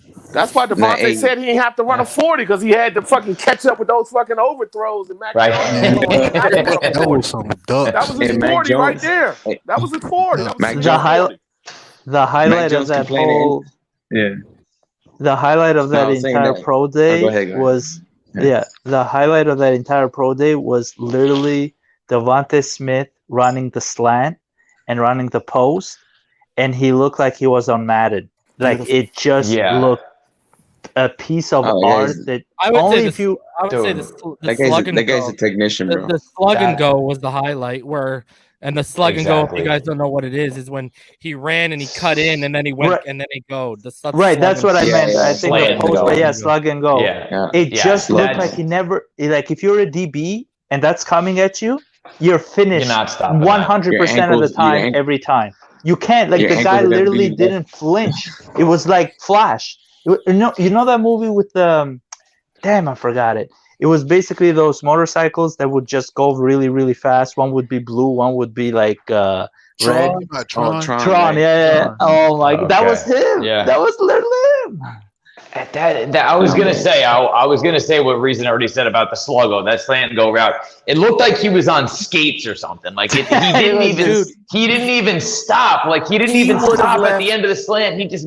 I've never seen anybody move like that. Like it's I don't want to be hyperbolic, but that's crazy. Bro, he shook the ankles of the air, bro. He did. I was insane the way he moves. Nah, bro. You saw Matrix stuff. He broke the cameraman ankles.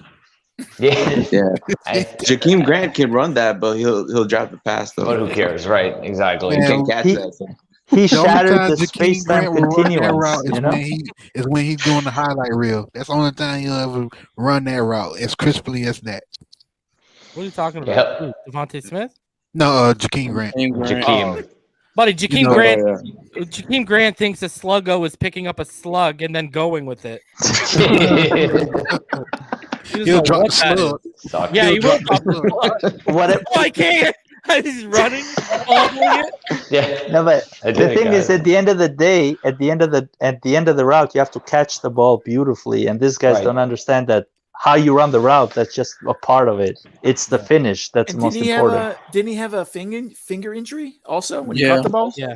So I mean, he has a finger injury from the national championship. Good for him, man. Good for him. Yeah. I don't know why he skipped out on Pro Day because his stock is just because of what Pitts and what's it called Chase just did and everyone else. Bacon, I gotta see him tomorrow. Okay. I know. Okay. I feel he wants to keep. I don't know, man. I feel like he knows something. Yeah. They told him you're ours. Like Flores came to him and said, "We're gonna pick you. Don't worry about it." That's probably what happened. He just might not test well. But honestly, Reason, what is the point of having 1 to 7 next year? Like I've seen the prospects for next year. I can't even. The top 10 look like second rounders, all of them this year, except for the quarterback. Except for the top 3 or the top 5. But who's to say you're gonna get a pick that high? Like the draft. We've been talking about the top 15 people that are coming to this draft the last couple of years. Like, who are we talking about next year? And the thing of the matter is, we have a chance to get a Kyle Pitts and a Devontae Smith in the same draft. That 18, we can easily move up, and somebody's going to drop to 9, and Denver is willing to pull the trigger. We have to be very aggressive, man. Get the studs. You have them for 5 years. Next year, bro, if we're high. Don't disagree. If we're high, man, I want Kayvon Thibodeau. Yeah, but you're going to have to have like a top. Is it Chase Young? No, he's going to be high next year, me, because he's legalized weed in New York. He's damn close. Yeah, then he's going to be a top 3, right? Yo, San Francisco might be bad this year, bro. If Jimmy Joe goes down and they got to rely on a rookie, good luck to them. Hey, I know, Deshaun Watson. Deshaun Watson went to number 3. Can you imagine, like, Jimmy G? But still, they have a better coach. Think of that division. Arizona got way better. Yeah, and they're not done. Seattle got better, and the Rams got Stafford and got better. Yeah. I'm just saying it might not be a shoo-in for them, bro. Mac Jones is taking them to the Super Bowl. Don't worry. Can I say one thing? They were first. Go ahead, Jimmy. For the brother who asked about why would we want a top 10 pick next year if San Francisco's that bad? Because Breece Hall. Quarterbacks. Breece Hall. Breece Hall. I would run it up there. Let's go. I'm on board with running back next year. Pyro. Bro, I'll jump on your. I'll jump on your back and run up the podium. Wait, no. Look this guy up, please. I'm on board. That's Damian's guy. Breece Hall. I'm on board with this next year. Mm-hmm. Breece. I don't know, man. R-E, I believe is. God damn. It's BREECE Hall. Yeah. Spelt like that. And plus all these quarterbacks that are coming out next year. It's going to be a good quarterback class next year. Yeah, you can trade it. You can get more capital. And Brock came back, so Purdy. Is Brock Purdy in next year's draft? Because I don't think he is. I have to tell you, Charlie Kohler. I know we're not going to look the tight end. He's a beast. He's just not and Werdermeyer, whatever the hell his name. Yeah, man, from Texas. Texas. And no one's talking about it, but Mackenzie Milton gonna have a good year with Florida State next year. Yeah. You can use the second and the third. Who's telling Colin Coward that the quarterback class is weak next year? Collins. Sam Howell. Wait, is he a running back? Aiden Daniels. He needs to be worried about Trey Lance. Yeah, Breece Hall's a running back. You got Howell, Daniels. You got Slovis, you got Rattler. Desmond Ritter, you got Rattler. Like, I'm not huge on Bo Nick. I thought he'd take a step. Protocol. Yeah, Breece. I like the guy from Stanford right now. He looks like the next comic of Andrew Luck. Yeah, he looks the next comic of Andrew Luck. And wide receiver Chris Olave will be. I think Davis Mills is better than Mac Jones. I know. Davis Mills has no elite traits. He just does everything really good. He does everything really good. He looks so his good. brother comes out next year too, right? Or is it a year after? If I was him, I would sit one more year Who for his the University brother? of Maryland. Oh, bro, Tua's brother's trash, bro. Yeah. No, it's trash. Didn't he throw 5 picks in one game last year? Bro, he's not even good, bro. The George Pickens, I heard somebody say that. He's coming out next year. Pickens is coming out next year. Yeah, like, man, you got receivers. What's with these? My problem with Pickens is I don't like his size, bro. Yeah. Pickens. Yo, what's with these? What's with these really good quarterbacks having like mongoloid, terrible younger brother quarterbacks? Like Carson had Jordan, and then like Mike had Marcus. Can't say for David. That's right. You're right. Derek was better than David. That's fact. I think David was ruined by the Texans. David had a bad situation. David had a bad situation. He had a horrible situation. It was more than a situation with David Carr. Did you say Carson and Jordan? Yeah. Because Jordan, I said Carson and Jordan, and then Mike and Marcus, and now we're seeing Tua and his younger brother. And then Peyton and Eli, obviously. Eli's not a quarterback. You know what? I thought he was bro? Good. Archie's about who? At the beginning of the season when he went to Maryland. I see a lot of Maryland football. That's our home team, bro. It was just a lot of bad competition. Like he put up numbers against Penn State. Penn State was horrible this year. Yeah. Don't get fooled And then when he faced good competition, he got his ass handed to him. Yeah, that could be deceiving. That Manning line, Arch Manning's about to be the beast out of that. My friend coming up. My friend Cooper's kid.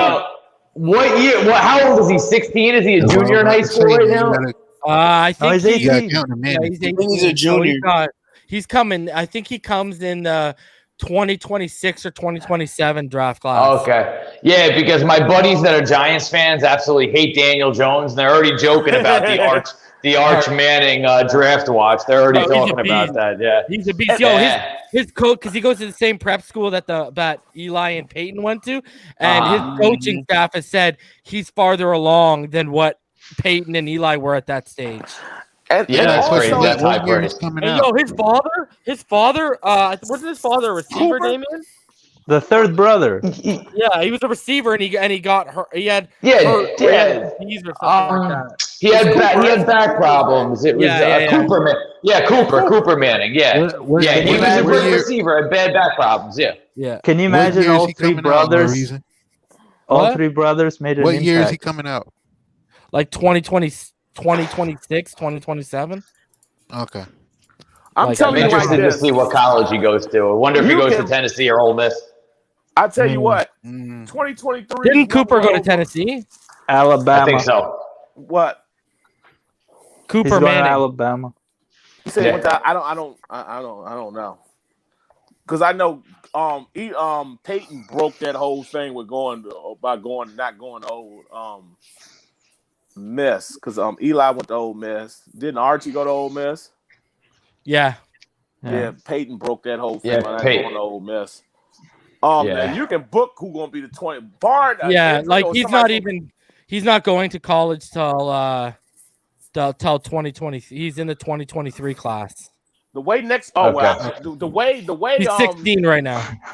He's going to the Jacksonville Jaguars in 2026. Yeah, it's 2026 or 2027. God, he'll be a Jag. Can you imagine something catastrophic happening in San Francisco in 2 years, and they have the #1 pick, and we got it? The leverage we can get with DJ, because he'll probably be the consensus #1 pick as long as things look the way they're looking now. Greer's I'm thinking ahead so far. Top 5 picks in 4 years. That would be something. Because DJ looks all world. DJU? Yeah, that's that last San Francisco pick we got.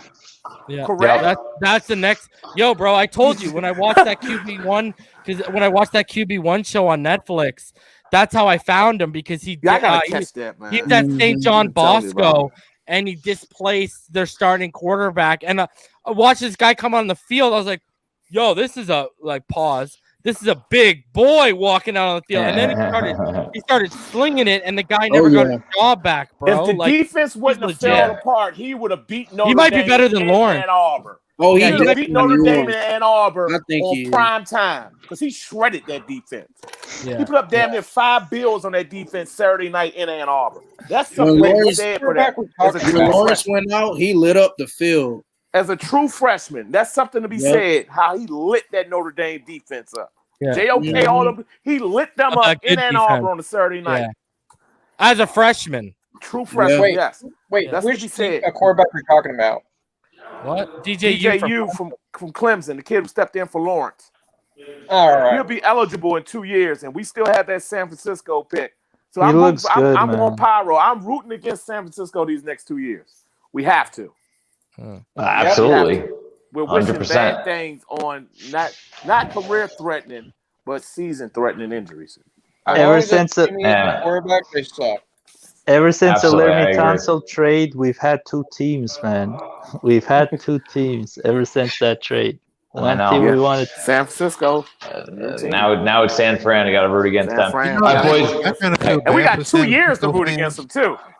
We got to root I against kinda them for feel- 2 seasons. I feel Yeah, bad that was- because we beat the brakes off of them, and we just took all their picks. You know, We And deboed them. we left them with Mac Jones. We deboed them. Bro, Yeah, man. did you see the look on Kyle Shanahan's face?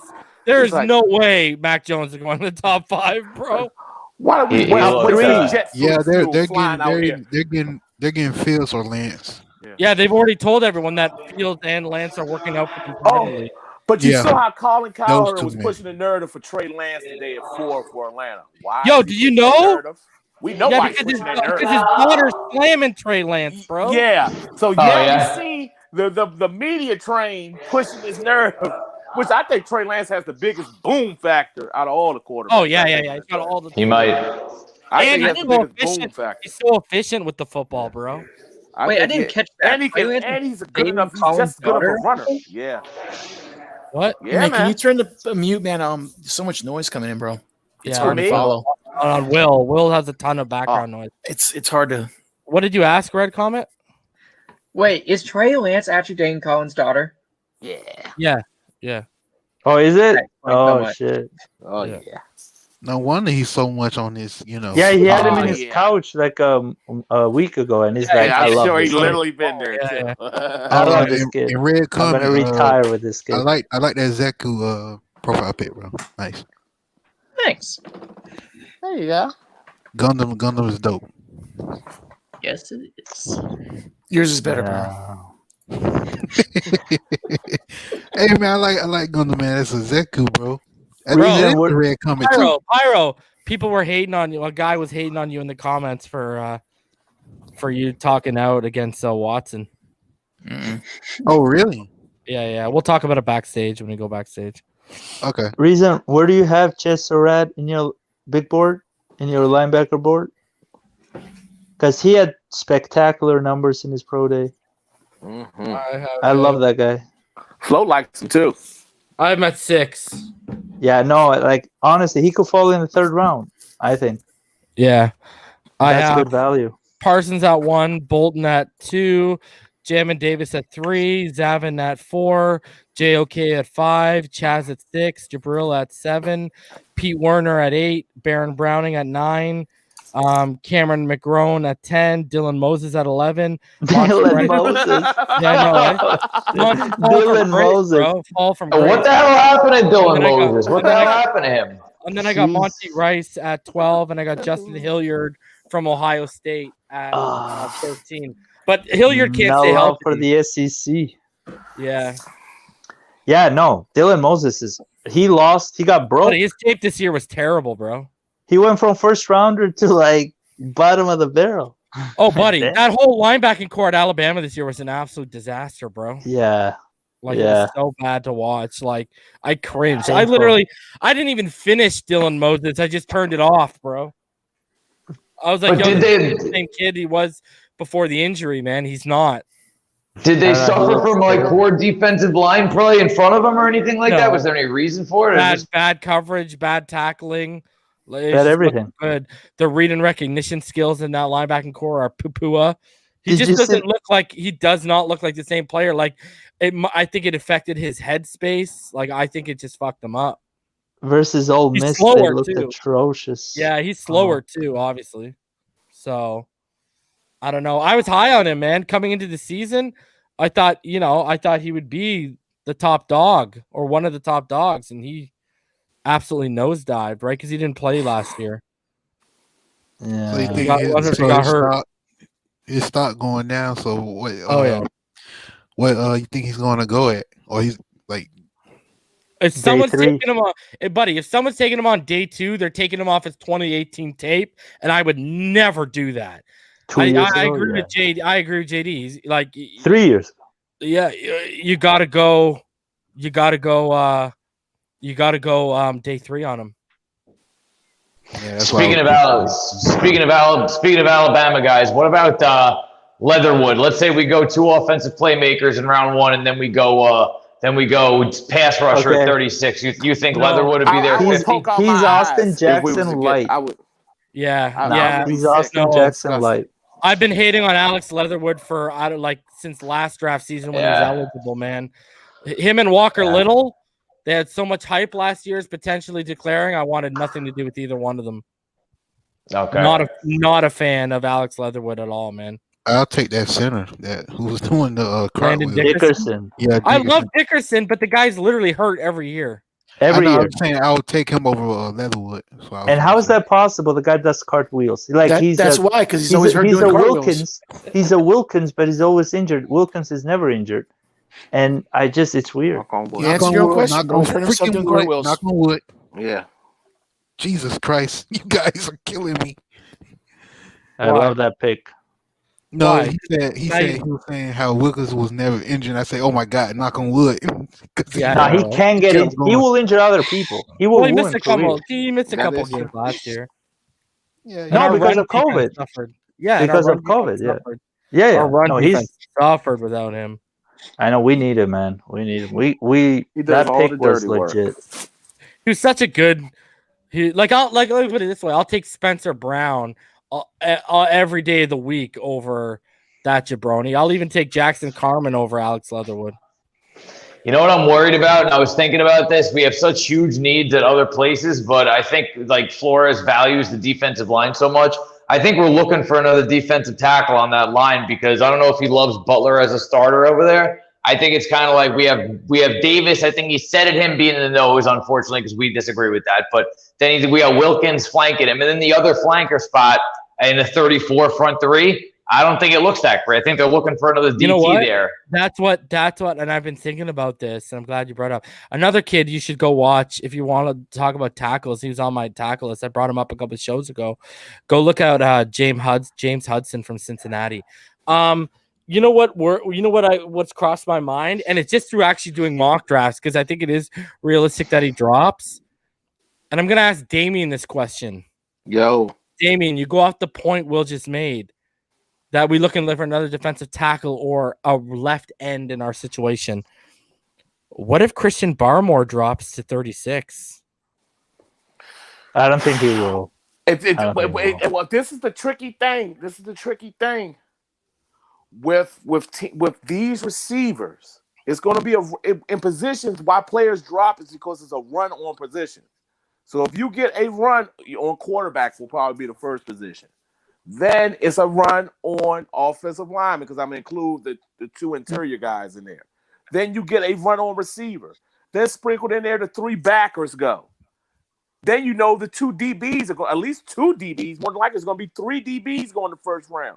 Then you will start to see first round talent like a Barmore that will potentially fall into the second round. All because of a run on a position.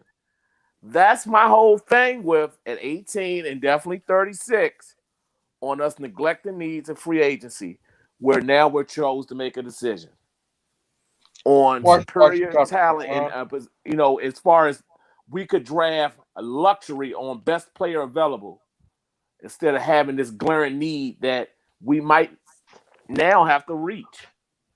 Because say if the two backs gone or say if Javonte's gone, you don't know what happened at the end of the first. So what the hell we do? We have to get a Gainwell. And I like Kenneth Gainwell. Then what do you do?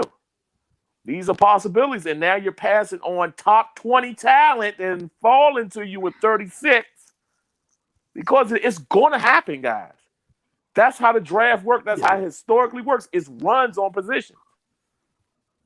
You're exactly right. With Austin Jackson. That with Austin Jackson. I mean, there's a couple of points in there. I think number one, this team since we started rebuilding a couple of years ago had so many needs. We literally had a need at every position, so it wasn't going to be possible. It was never in the cards for us to fill all of our needs with the 2020 and the 2021 offseason. I think this was always going to be a 3-year rebuild, so it's impossible for us to fill all of our needs this year. But you're right. The simple fact that they neglected a couple of these positions in free agency, now we don't have the luxury of drafting best player available because, dude, there's four positions that we absolutely have to address with these first 5 picks. I think we have to address pass catcher.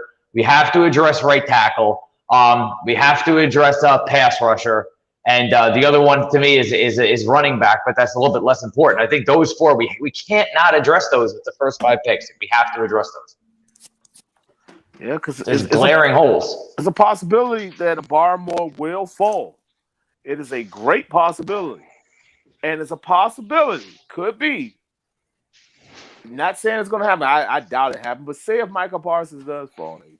That's a very big possibility. But Najee and Etienne's there. What do you do? I'm going Parsons. I'm absolutely taking Parsons. But I don't know what's in their war room, in our war room for our team. You have to take the guy who's going to take the most snaps, and running back is only going to be around for 5 years. Parsons will be around for 10 years. So the value will obviously say Parsons, right? Plus, it fits a need as well. So I don't think it's going to fall that far, though, because what's their face? Arizona. They're a big Arizona will go for the premier player. They hunt. Who we're talking about running back? No, Michael their need Parsons. is running back. Their glaring need is running back and corner. Yeah, corner, but they also need some edge as well. Not they like got Chandler Jones rushing the passer and a JJ Watt. I know, but they still need linebacking help though. Well, you just drafted a tweener in Simmons last year. Isaiah Simmons was a flop. They want to redo that pick. Simmons actually had a strong second half. Man. He did. I think it's going to be. I wouldn't say strong. It's just going to had be some flashes. Yeah, but buddy, he was legit in the second half of the season, man. And he's showing, that he was turning it up. I think it's going to be corner or Etienne. And so it's going to be players that fall. I don't know. Gosh, man, that's why I'm nervous. Oh, then you're talking about. I forgot. No, Oakland. Oakland won't let him pass. But you got to think with Oakland Vegas. too. Oakland needs Vegas. so many needs they could go because they need O-line help. We know that for big what time. they've done. Yeah. So if a Dershaw or Cosme's there or Slater or Tucker's there, they need line help inside and out. Yeah. And then they'll release him. It's a glaring need for them to take O-lineman. Yeah. Defense too, because they're horrible at defense. They're horrible. They're horrible, especially on the back end though. So I can see corner for them because them secondary is trash. Arnett last year. Pick so 19. bad. So they could go either way. I mean, you're right about that, RD. They could go anywhere on defense and on the offensive line. They're the wild card. They're the wild card. Yeah, they're the wild card. Good point, Pyro. They are. They have a lot of glaring holes. So, we gotta get a player to drop to us though. It's a possibility, guys, that how all these media outlets and stuff have players ranked. Because we gotta remember what teams' war room way they profile and rank players is totally different from PFN and all these other places. So you gotta realize that. Absolutely. So especially in the second, third round, right? Yeah. So what might be on a top might be ranked as a top 30 and might be between the 20s and the 30s for a player. You might see that player that's ranked in the top 15 to 10 range drop to 18. And that's a Remember Jones last year? Remember the tackle Jones last year? Everyone had him like Josh Jones, right? Everyone had him a first rounder. Yeah. And he dropped in the third round, and he never played. So some of these guys will fall that are in the first round, but this draft is just so deep and talented. It is one of the best drafts we've seen in the longest time. Thank God we have so many picks. It's a great draft. And that's why we should trade more. That's why we need to hit. We also need to trade more picks from next year. I wish you had 3 picks for this draft, to be honest with you. And I'll be honest with you, if the first 4 picks are quarterbacks, we're sitting there at number 6. Carolina might get antsy, and we got to pressure them. Maybe they'll give us a second-round pick, and we'll still get our guy at number 8. Right? That'd be nice. That'd be nice. I just don't want to miss out on Pitts or Smith, or Chase. We can't. We only can miss out on one. You have to worry about the Lions. Okay. We only can miss out on one of them. We can only miss out on one of them if 5 of the top 6 are quarterbacks, right? So that's right. Okay, we'd still end up with one of Pitt, Smith, or Chase. That's right. And then 3 second rounders. If Carolina trades with us, I'm sorry, Pyro, go ahead. No, I was gonna say the Bengals get Chase, right? So that's one off the board, and then we do the scenario that with Joshua, that's your name? Oh, Artie. The guy. Oh, okay, Artie. And we do the scenario that Artie said when we trade down with Carolina, and the Lions pick Smith. Then you still have Pitts. Yeah. Hell yeah. And you make it easier for yourself because you will never be labeled as, oh, you missed out, you could have had him, or he got picked ahead of us and we got the extra picks. If Carolina was to trade with us, that desperation they would have that I know Greer would see in them, we could probably Bill O'Brien now. Because they're in I think just a second because they're probably high on Pitts too, though. I think we get more than that. I think we might get something else added on with it. I'm not saying a first, but I'm saying maybe like a fourth or something added on with it or something next year. Maybe we flip our fifth. We flip our fifth for a third. There's not a lot of Bill O'Brien's at. I know we've been finessing teams. What about the guy in San Francisco? Listen, guys, if we put this, I'm just gonna say this is the year of the Dolphins. I'm gonna be honest with you.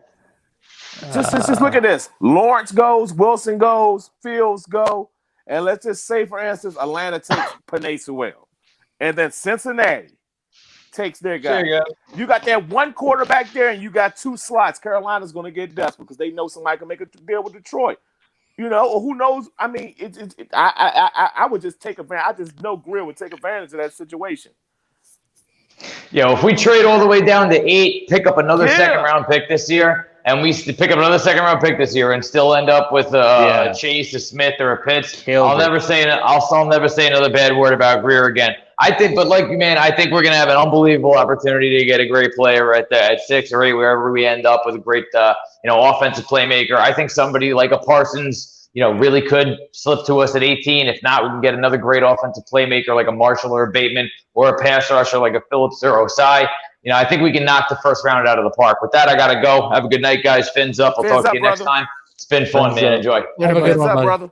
You too. Bye-bye. Fins up. It'd be funny because some people still find a way to hate on Greer.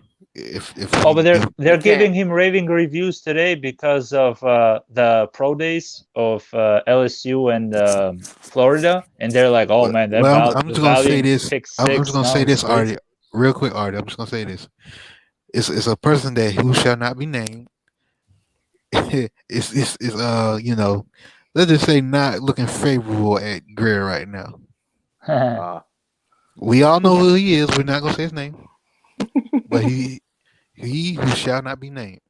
That's all I got to say. Yeah, some people really wanted a QB, man, and it's like, get out of here. No, I think Carolina's the team you got to look at that might be moving up to take it, because there's talk right now about them even being involved with Darnold.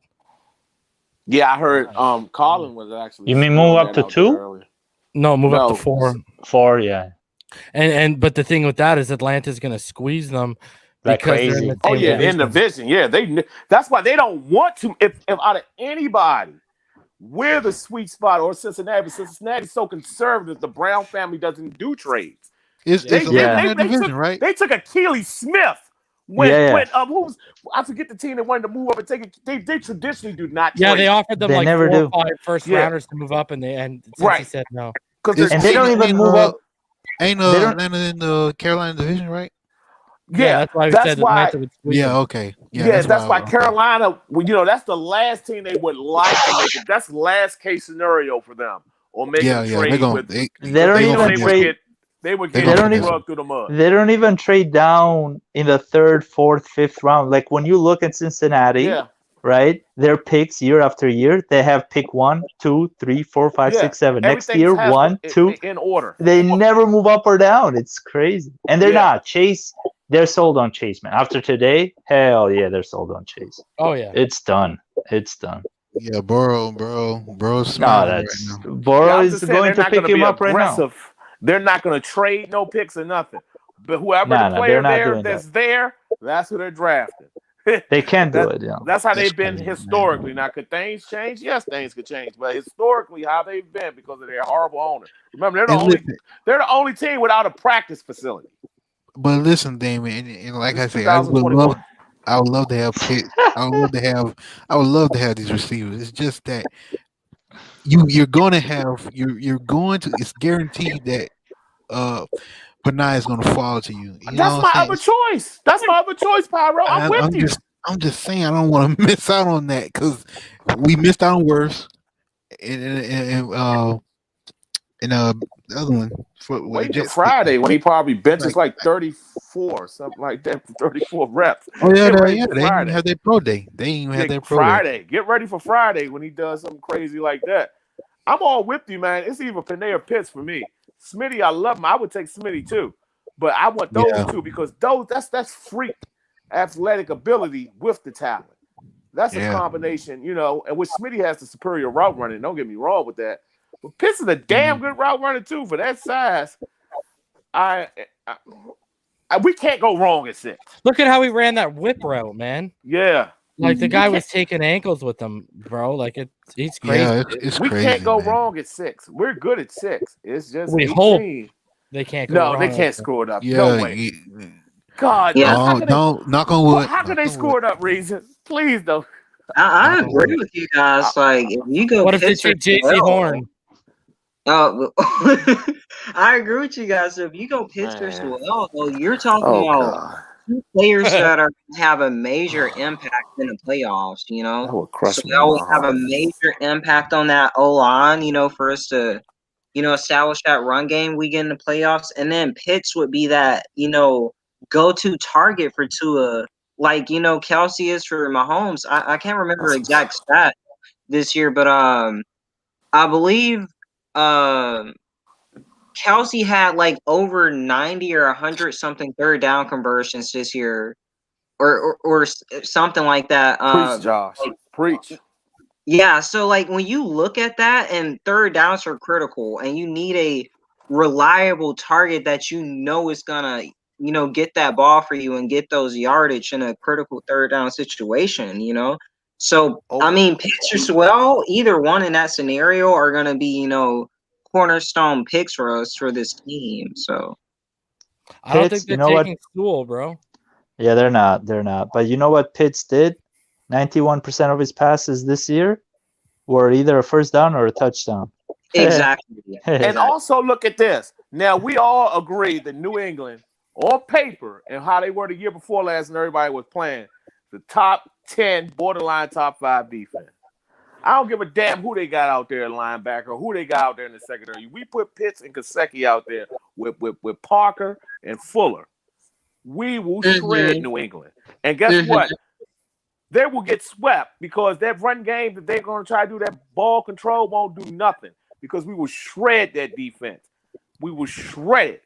And our defense will be able to pin their ears back and go after because we would shred their defense. Their defense, they couldn't get off the field third down. We would shred them. Fuller would attract some double teams, especially with like how dynamic he is. So, that's kind of leave either Parker or Gesicki or Pitts open Everybody on a would eat. coverage. Everybody would eat. We won't have to worry about Tua, us saying how Fitzy was telling him and how Tua even admitted that he wasn't, those you got to make that throw. He would make that damn throw because it wouldn't be an issue with separation. Pitts opens everything up. He masks the deficiencies of Gesicki's route running, of DVP not getting separation. He masks all those deficiencies. And then you got somebody who can blow the lid off of defense when healthy, and Will Fuller. Here's one thing that people Go ahead, damn. It's great to see how passionate you are when you talk about this guy. And then look, in the red zone, man. With all those trees out there in the red zone, what can you do? And they're good. And they're efficient in the red zone. It's not just they're big. They actually know how to. All over 6 feet tall, over 6'2" tall receivers in the red zone. 6'4" plus, man. Good God Almighty, man. The crazy thing about it is that people saw this very conservative version of Tua this year, and people just don't go back and look at his collegiate career. When this man had receivers that he could trust, like Devontae Smith and Judy and them, he gave those guys every opportunity on, chunk plays and stuff like that because he knew I'm just going to give them an opportunity because I know they're going to, either come down with the ball or they're going to make sure nobody else get it, He was also very precise. He got hurt doing that. Sometimes he threw a pick because he trusted his guys too much. But I think with Pitts, he's gonna trust these guys this year. He would mask up so many deficiencies, issues that we might have offensively. he would. And here's the other thing with and Pitts. he can help us in the run game. That's the beautiful thing. Yeah, about he's a great blocker. He's actually everyone sleeps on his blocking, man. Look, no, he's a great blocker. He put up 22 reps today at 225. Good blocker. Good blocker. Imagine you got Pitts. You got and Pitts. He's 20 years old. All these other guys are 22 or 23. Yeah. Like literally, he hasn't even come close to his ceiling, and you're gonna have him now for 10 years instead of 7 years of prime. And guess what? If Gesicki pops off with him there or gives us the same production, you know what you do? You franchise Gesicki ass. Of course. Keep him one more But you can even sign him long term because you have the money for knows. him. We keep this going. Man. Trade. God knows. And that competition too. Imagine that. Imagine pissing us over there trying to see who can have the best catch. You know how Gesicki out there trying to ball with the one-handed. Oh yeah. Imagine not having Tua. I can run up you. Think of this, Josh. Imagine on 3rd and 7, Tua doesn't have to depend on Jakeem Grant no more. Exactly. You got a fucking Kyle Pitts. And he's opening up for Gesicki. A whole foot taller than Grant. A whole foot. Look at Damon. Look at you, Damon. You are so. You know it's true, bro. You know it's true, man. We got a shot, man. You make me smile, bro. We got a shot, man. And then you know what? If we get a Najee at 18, I'm on fucking. God, I just don't want to pass on a Kwity or nobody. Like I really don't. Here's the thing. If our offensive line was, and here's the thing. This is why I really wish we got the center in free agency. I wouldn't be worried about the Sewell right now. I would be like, bro, go and get Pitts, go and get a playmaker. But I'm not comfortable with that offensive line. But I won't be upset if we get Pitts. But it's just like that offensive line it will be in the back of my mind right now. But reason we get Pitts. Who's that guy from Arbor that blew the pro day? Like he ran 4.26 or something. Is that wide receiver? What's his? Schwartz. Can we get that guy in the 3rd round? Maybe he falls. Yeah, there? he's not. I don't think he's going day 2. No.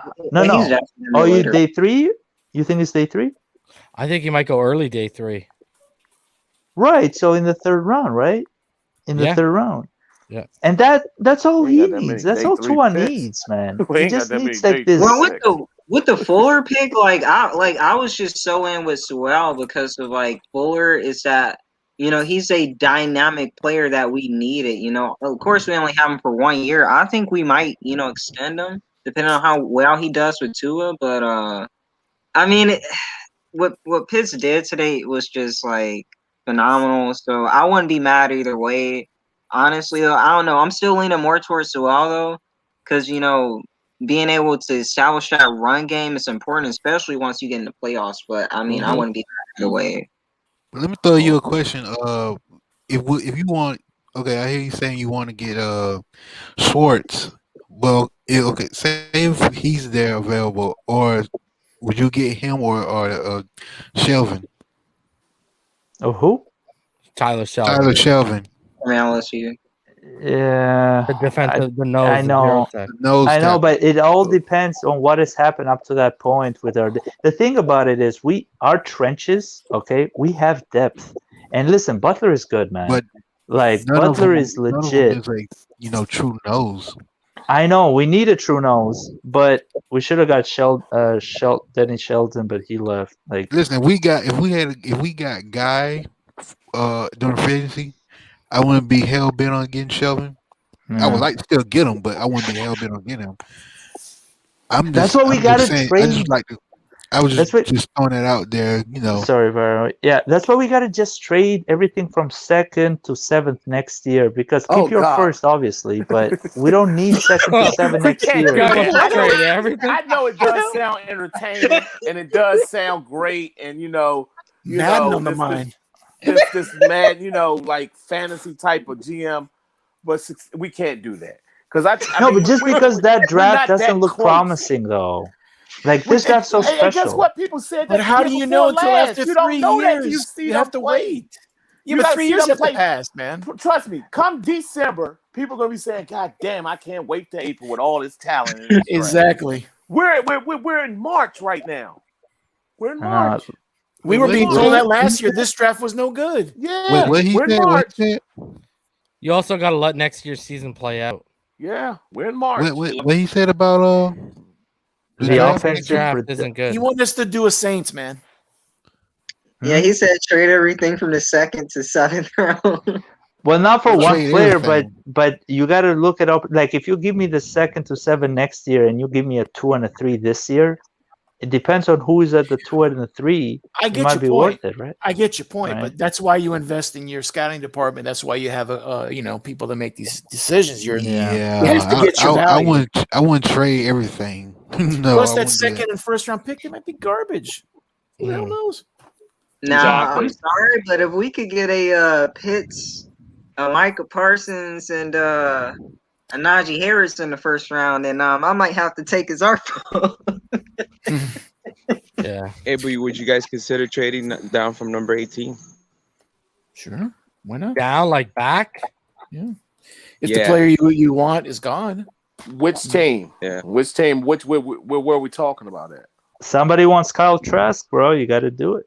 Where are we talking about at? Matt Jones. Move Matt the other Jones. direction.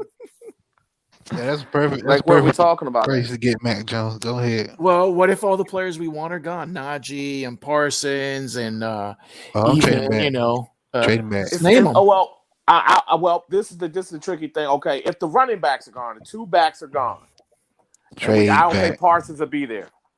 Those pass rushers are going to be there. Because you got to look at it. All those quarterbacks are going to go in the top 10. But what if you can get them like, later? What if you get them 7 picks later? What if you feel you can get 7 picks later and you pick up a 4th or a 3rd? I don't know. I mean, I don't know about It that. depends. I'm It playing depends on Madden what's here, there. man. Come on. No, I'm trying to get with You you must on this. got this man set on rookie or something. Where are we trading back to? That's the question. That's why I keep asking. Where are we trading back to? Like, are we going back to like 24 to what team? Then you got to look at what teams are in front of us. You know, that all plays a factor. Okay, by reason, top 18 picks, we have to pick for value. We can't pick for need in the top 18. It's Well, I believe in best player available. right. We have to pick best player, especially in the top 18. So who is in the top 18? Like, who is their top 18? That's the thing. We don't know. I don't know if Najee's in their top 18. I don't think so. I think he is. I say he is. But you gotta remember what they do is their board isn't vertical, like their board is horizontal. So at 6, they're gonna have names that they're okay with taking at 6, and then at 18, they're gonna have names they're okay with taking at 18 if they fall to them. You might got like 7 or 8 players slotted in that position. Like Najee, you're only getting for 5 years at most, man, and his career is over. But somebody else you might get for 10 years. Well, he has a lot of wear and tear on his body, and but at the end of it's 5 running years, backs. he'll be 28. That's a lot. You'll be free agent at 29. He is old. And then if he balls out, you franchise it for 1 year, and then he's at 29, and then you walk away. Right. I'll take 5 good years. You know what I mean? No, of yeah, course. Yeah, of course. especially if he gives you Pro Bowl play. But I'd rather have the good years of 10 years for the player that I'm taking instead of just 5 years. See, but here's the thing. Look at Parsons. guarantee, though. Parsons is a linebacker. Linebackers start to drastically dip in their early 30s usually. Devontae David is like an anomaly. That doesn't always happen. Ray Lewis is like one of the best at his position ever. That's why he kept that play up. Yep. I don't think Micah Parsons gonna age well because his speed makes him elite, and I think that goes away, right? I can't say that. I'll say this: at 18, I want to. I know we at 6 should be a player to help our quarterback, so we can be explosive on offense. At 18, should be that player to help our defense, so we can kill. Right now, there's a juggernaut in Orchard Park, New York. We need to get that out the way. We need somebody, at 18, we need somebody to get on Josh Allen's ass. Is there an not elite get pass ran rusher over like that Van Noy does? Because we still have to get over that hurdle before we talk about Super Bowl. an AFC title game, we need to get over this hurdle of erasing that 50-something fucking whatever. Well, we play week 1 and week 3, so we're gonna see what's up. Come early in the season, week 1 and week 3, we play them. So we're gonna see when we play Buffalo. Week 1 and week 3. No, the schedule hasn't been set yet. No, schedule hasn't been out yet. I don't mind. I don't want that. I don't want that. It's just listed that way. It's not the dates haven't been set. No, we're not. The schedule is after the draft. The only thing we know is the X game added being against the Giants. Mm-hmm. Which I'm happy with that. I don't. So basically, the entire NFC is facing the AFC at home, the AFC home. Yeah, we're at home. Yeah, then it's gonna be vice versa next year. Yeah, what I noticed what they did, like East teams play the NFC East teams, and it's like slotted like where did you finish at? Giants finished in second, we finished in second, we're both in the East. And that's how they did it. North versus North. And expect we're going to play in England this year too. To expect that. No, there's no international this year. Yeah, but I think international. Not this year. Thing. Yeah, next time it's available. You know, Ross always wants to get in there for the Super Bowl line. England's team. Listen, right we now. are actually really popular in England. Yeah, we're England's number one. Team. We are. Yeah, number one. Number one somewhere. They must be on some crack. Did we play one of the first overseas games? Yeah, Dan Marino and the overseas games we always go to. Yeah. You know what gave a bad taste in my mouth? That fucking Jay Cutler game when we played New Orleans and overseas. Oh God, that was the worst game I ever watched in my fucking life. Yeah, bro. You remember the. I was still drinking that. I was more than drinking that. Damn, do you remember the trick? You remember the trick play when fucking man. Standing, you just stand there, bro. You was not even I was more than drinking that. This guy is garbage. I remember. I think I drank a fifth of Jameson and probably a 6-pack of some type. Oh my God, we paid him. We paid him. God knows that was a rough. You paid him $10 million just to do that ass. Yeah, that man, I swear. The greatest London. He showed up. Hey, he showed up during that New England game though. I give him that. Yeah, he did. Yeah, he did. The greatest London game we had was with the Rams when we came back with like 3 minutes left. We were down by like 13 points, and then Tannehill went like to Parker a couple of times. We must win that game too. Damn it. That we were gonna make the playoffs. Damn it, we better beat Tanny this year. I don't care about nothing else. I want to embarrass Tanny. Yes, we do. Yeah, we got Tennessee. At home. Tennessee? Yes. At home. Yeah. At home. We better kill Tanny that game. Yeah, he's coming home, baby. We got him. Shit. Maybe we open up with them. Pyro. We got the Texans too. Oh yeah, well it's good. I know we got the Texans. I know that. We're facing Tyrod Taylor, guys. Get up some love, Just keep 2 away from the local massage parlors. That's yeah, that's right. Yeah, man, get him away from that. But he's gonna be going into there and preaching sermons, bro. Throwing holy water on the tables with Sean. Bro, listen. If when Watson takes the field and they play the Bill Cosby intro song, I don't think he's gonna play. I think he's gonna go on the. I think he's gonna go on the exempt list. Yeah, exactly. I know. I'm just saying. He's innocent until proven guilty, Pyro. He's innocent until proven guilty. Nah, bro. If they get on that shit and they play that Bill I'm Cosby, just saying. I'm dead, bro. I'm dead. But I think Reasons is right, but I'm just saying. If he pays right now $30 million for this to go away, it settles it, right? This goes away, he never misses a game. I'm not saying nothing. I'm not going to say if I said that or not. I'm not saying nothing else about that. Yes, and I think that's a legit thing. I think someone is trying to pressure him, so he will pay the money so he can be traded. That's the pressure they're trying to apply. I agree with that. But that's not. But that's just because they want money. It's a money thing, which is fine. It doesn't mean it's over. I keep telling you guys. I'm expecting a damn videotape. There's no way one of these women did not record. Yo, I know, eh? I know. This is just was there a report that the lawyer Busby was not turning over the evidence to the PD for criminal charges? Is that so? Do we know? You broke Say up. that again. You broke up. If they're still going to do criminal charges, I heard something that the lawyer isn't turning over any evidence to the local PD? Do we know if the criminal charges Yeah, are going to be filed? he claimed he wasn't turning evidence over because he said Rusty Harden has a connection to the Houston PD. Okay, yeah, that's what I thought. I saw in a report. And it's in multiple states and multiple counties, so we don't. Even if he did, you might not even know about it. It literally could be in Atlanta, and no one. Yeah, it's 3 different states. Jesus. Okay. Yeah, it's just a lot of stuff, man. Wow. Yeah, this ain't going away. That is North Dakota one of them? Hey, I just say he gets around, man. Hey, he's young, he's rich, he's famous. Yeah, gets around. And he wants out. They need to play that song, I Get Around. All right, I'm about to hit the 2.5 hour mark here, so let's get into some final thoughts. Damien, let's get your final thoughts, buddy. Great show, man. Shout out to all the Dolphins fans out there coming through, man, in the chats and on the panel. Great show, Reason with the insight. I'm looking forward to Friday's Pro Day, even if we don't get him. I just want to see what Panay does. Pitts at 6, scared to death for 18 and 36. Don't be. I'm scared. I'm gonna admit it.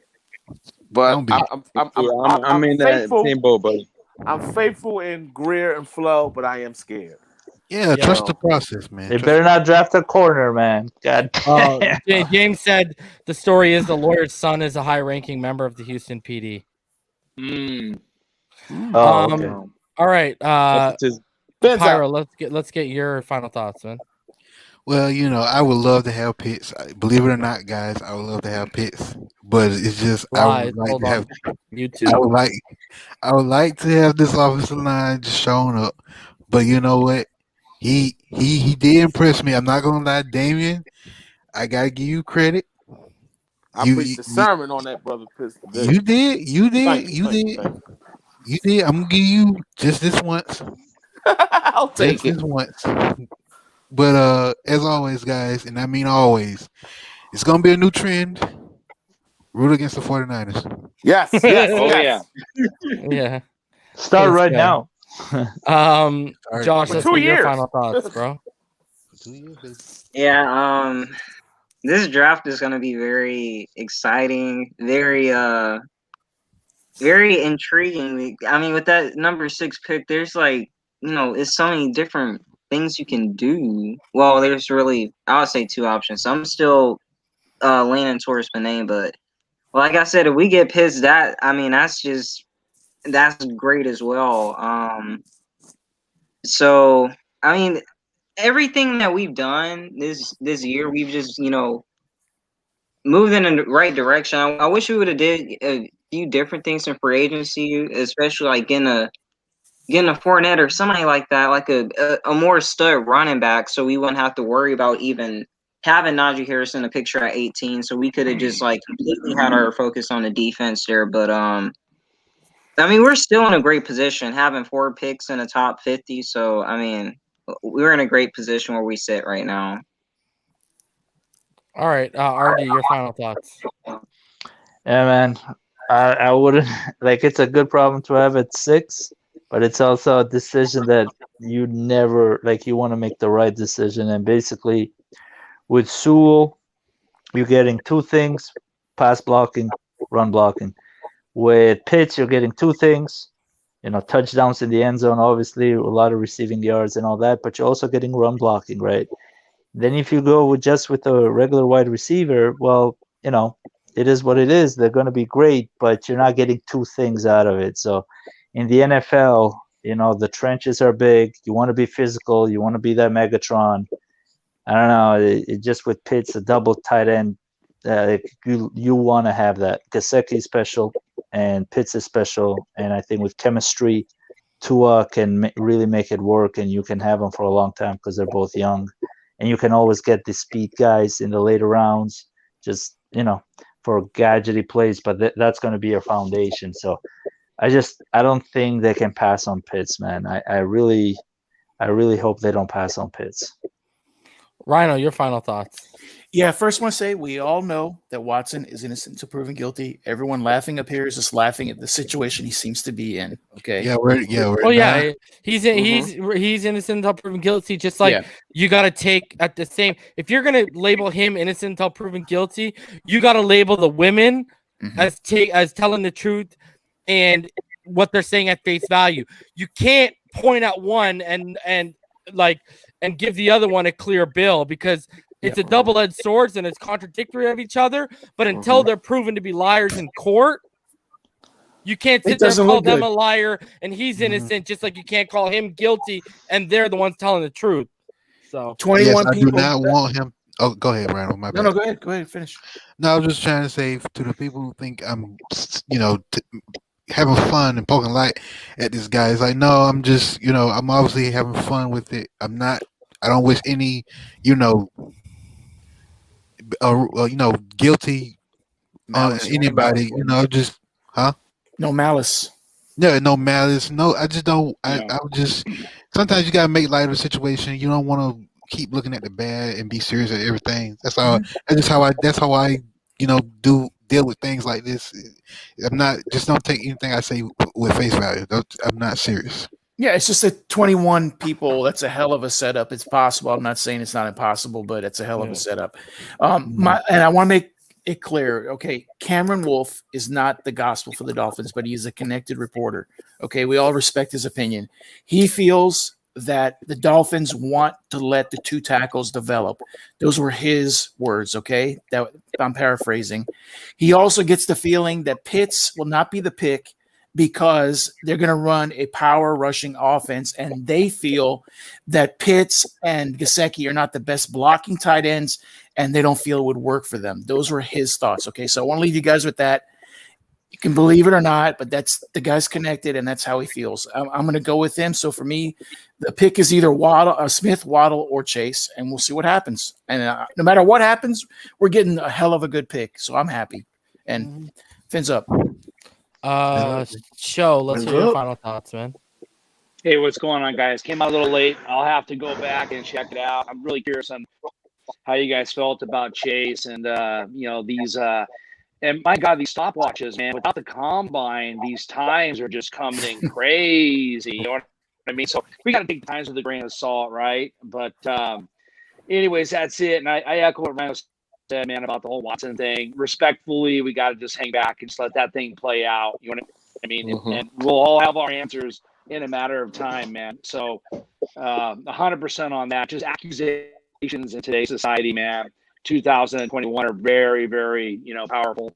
But again, we got to just hang back and not prosecute through media. Anyways, but hey, man, great show as usual. I'll go back and watch it again, get the info from you guys, and I'm still an A-Soul. Pitts is so intriguing, but I do worry about that Gesicki and Pitts being able to block and what I'm hearing about Miami wanting to run power. So that's really interesting. But we're going to get a great player, guys, at the top. I'm just curious what we're going to do at 18, man. It's going to be a crazy draft. Fins up. Cash, let's get your final thoughts. Yeah, man. I'm really liking where we are. I'm liking the options that we have. I just definitely want us to go offense first round. We need to score. I trust Flo with the defense. I seen what he did with the players that we had last offseason. We didn't think much was going to happen, but it did. So I think we're good with the D. We can wait into the second, third rounds, but we gotta get it right with the first round. I'm a Pitts guy. If Sewell's there, I want him. I'll take Pitts. But offense first round all day. Harris at 18 for me. That's what I got. Fins up. That's what's up. That's what's up. Fins. Harris, yeah, love it. Love it. Let's get your final thoughts, Irving. Yeah, I like where we're at. I like the number 6 pick. I think we should stay there. I don't think we should trade down. We got what we wanted out of the 49ers. I agreed with Rhino and the other guys that Pitts and Sewell would be better draft picks, better value picks, because they can do so many different things and have so many effects on this team. But I feel like anybody that the Dolphins select is going to help Tua grow into the quarterback that he's going to be into year 2. If we get somebody like a Devonta Smith or Waddle, they have chemistry. He has rapport with those guys. Tua does. He's going to anticipate where they're going, and they know where throws are going to be at. So it's going to be very positive forward. Number 18, I have a concern about who we're going to have at number 18. Hopefully, maybe we have a marquee player, top 15 player fall to us at 18, or maybe we just, we're in a tough division. Why not trade up? I know it's going to cost us some future draft capital that we, work very hard to attain. But if you're going to compete against a division that's featuring the Patriots and the Bills, who are AFC contender, you have to trade up and build up. You have to compete with them, man. So why not just trade up from 18? So 36 is intriguing as well. Hopefully we can solidify the edge on that or the center position, and and just go from there. So about the Watson thing, like Rhino said, everyone is innocent until proven guilty. I feel bad because this kid has such a good reputation of being a very selfless player, selfless person, especially very positive element in the communities and stuff. But we'll see what happens, man. So fins up, guys. Thank you for having me on your show. Reason. Yeah, no problem. Yeah, all right, so tomorrow night, guys, I'll be back and I'll be dropping my Edge big board for you guys as it looks right now. Yeah. So that'll be coming tomorrow night. And yeah, I also have to record the finish line before that. So I probably won't be coming on till like 9:30 at least. Late show. So that's what time. And because it's an Edge big board show, I won't be opening it up. So it'll be like an hour long. So, all right. Sweet. All right, guys. Looking So forward. I will see you guys tomorrow night. Until then, you already know what time it is. It's fins up all day, every day, guys. Fins up. Guys.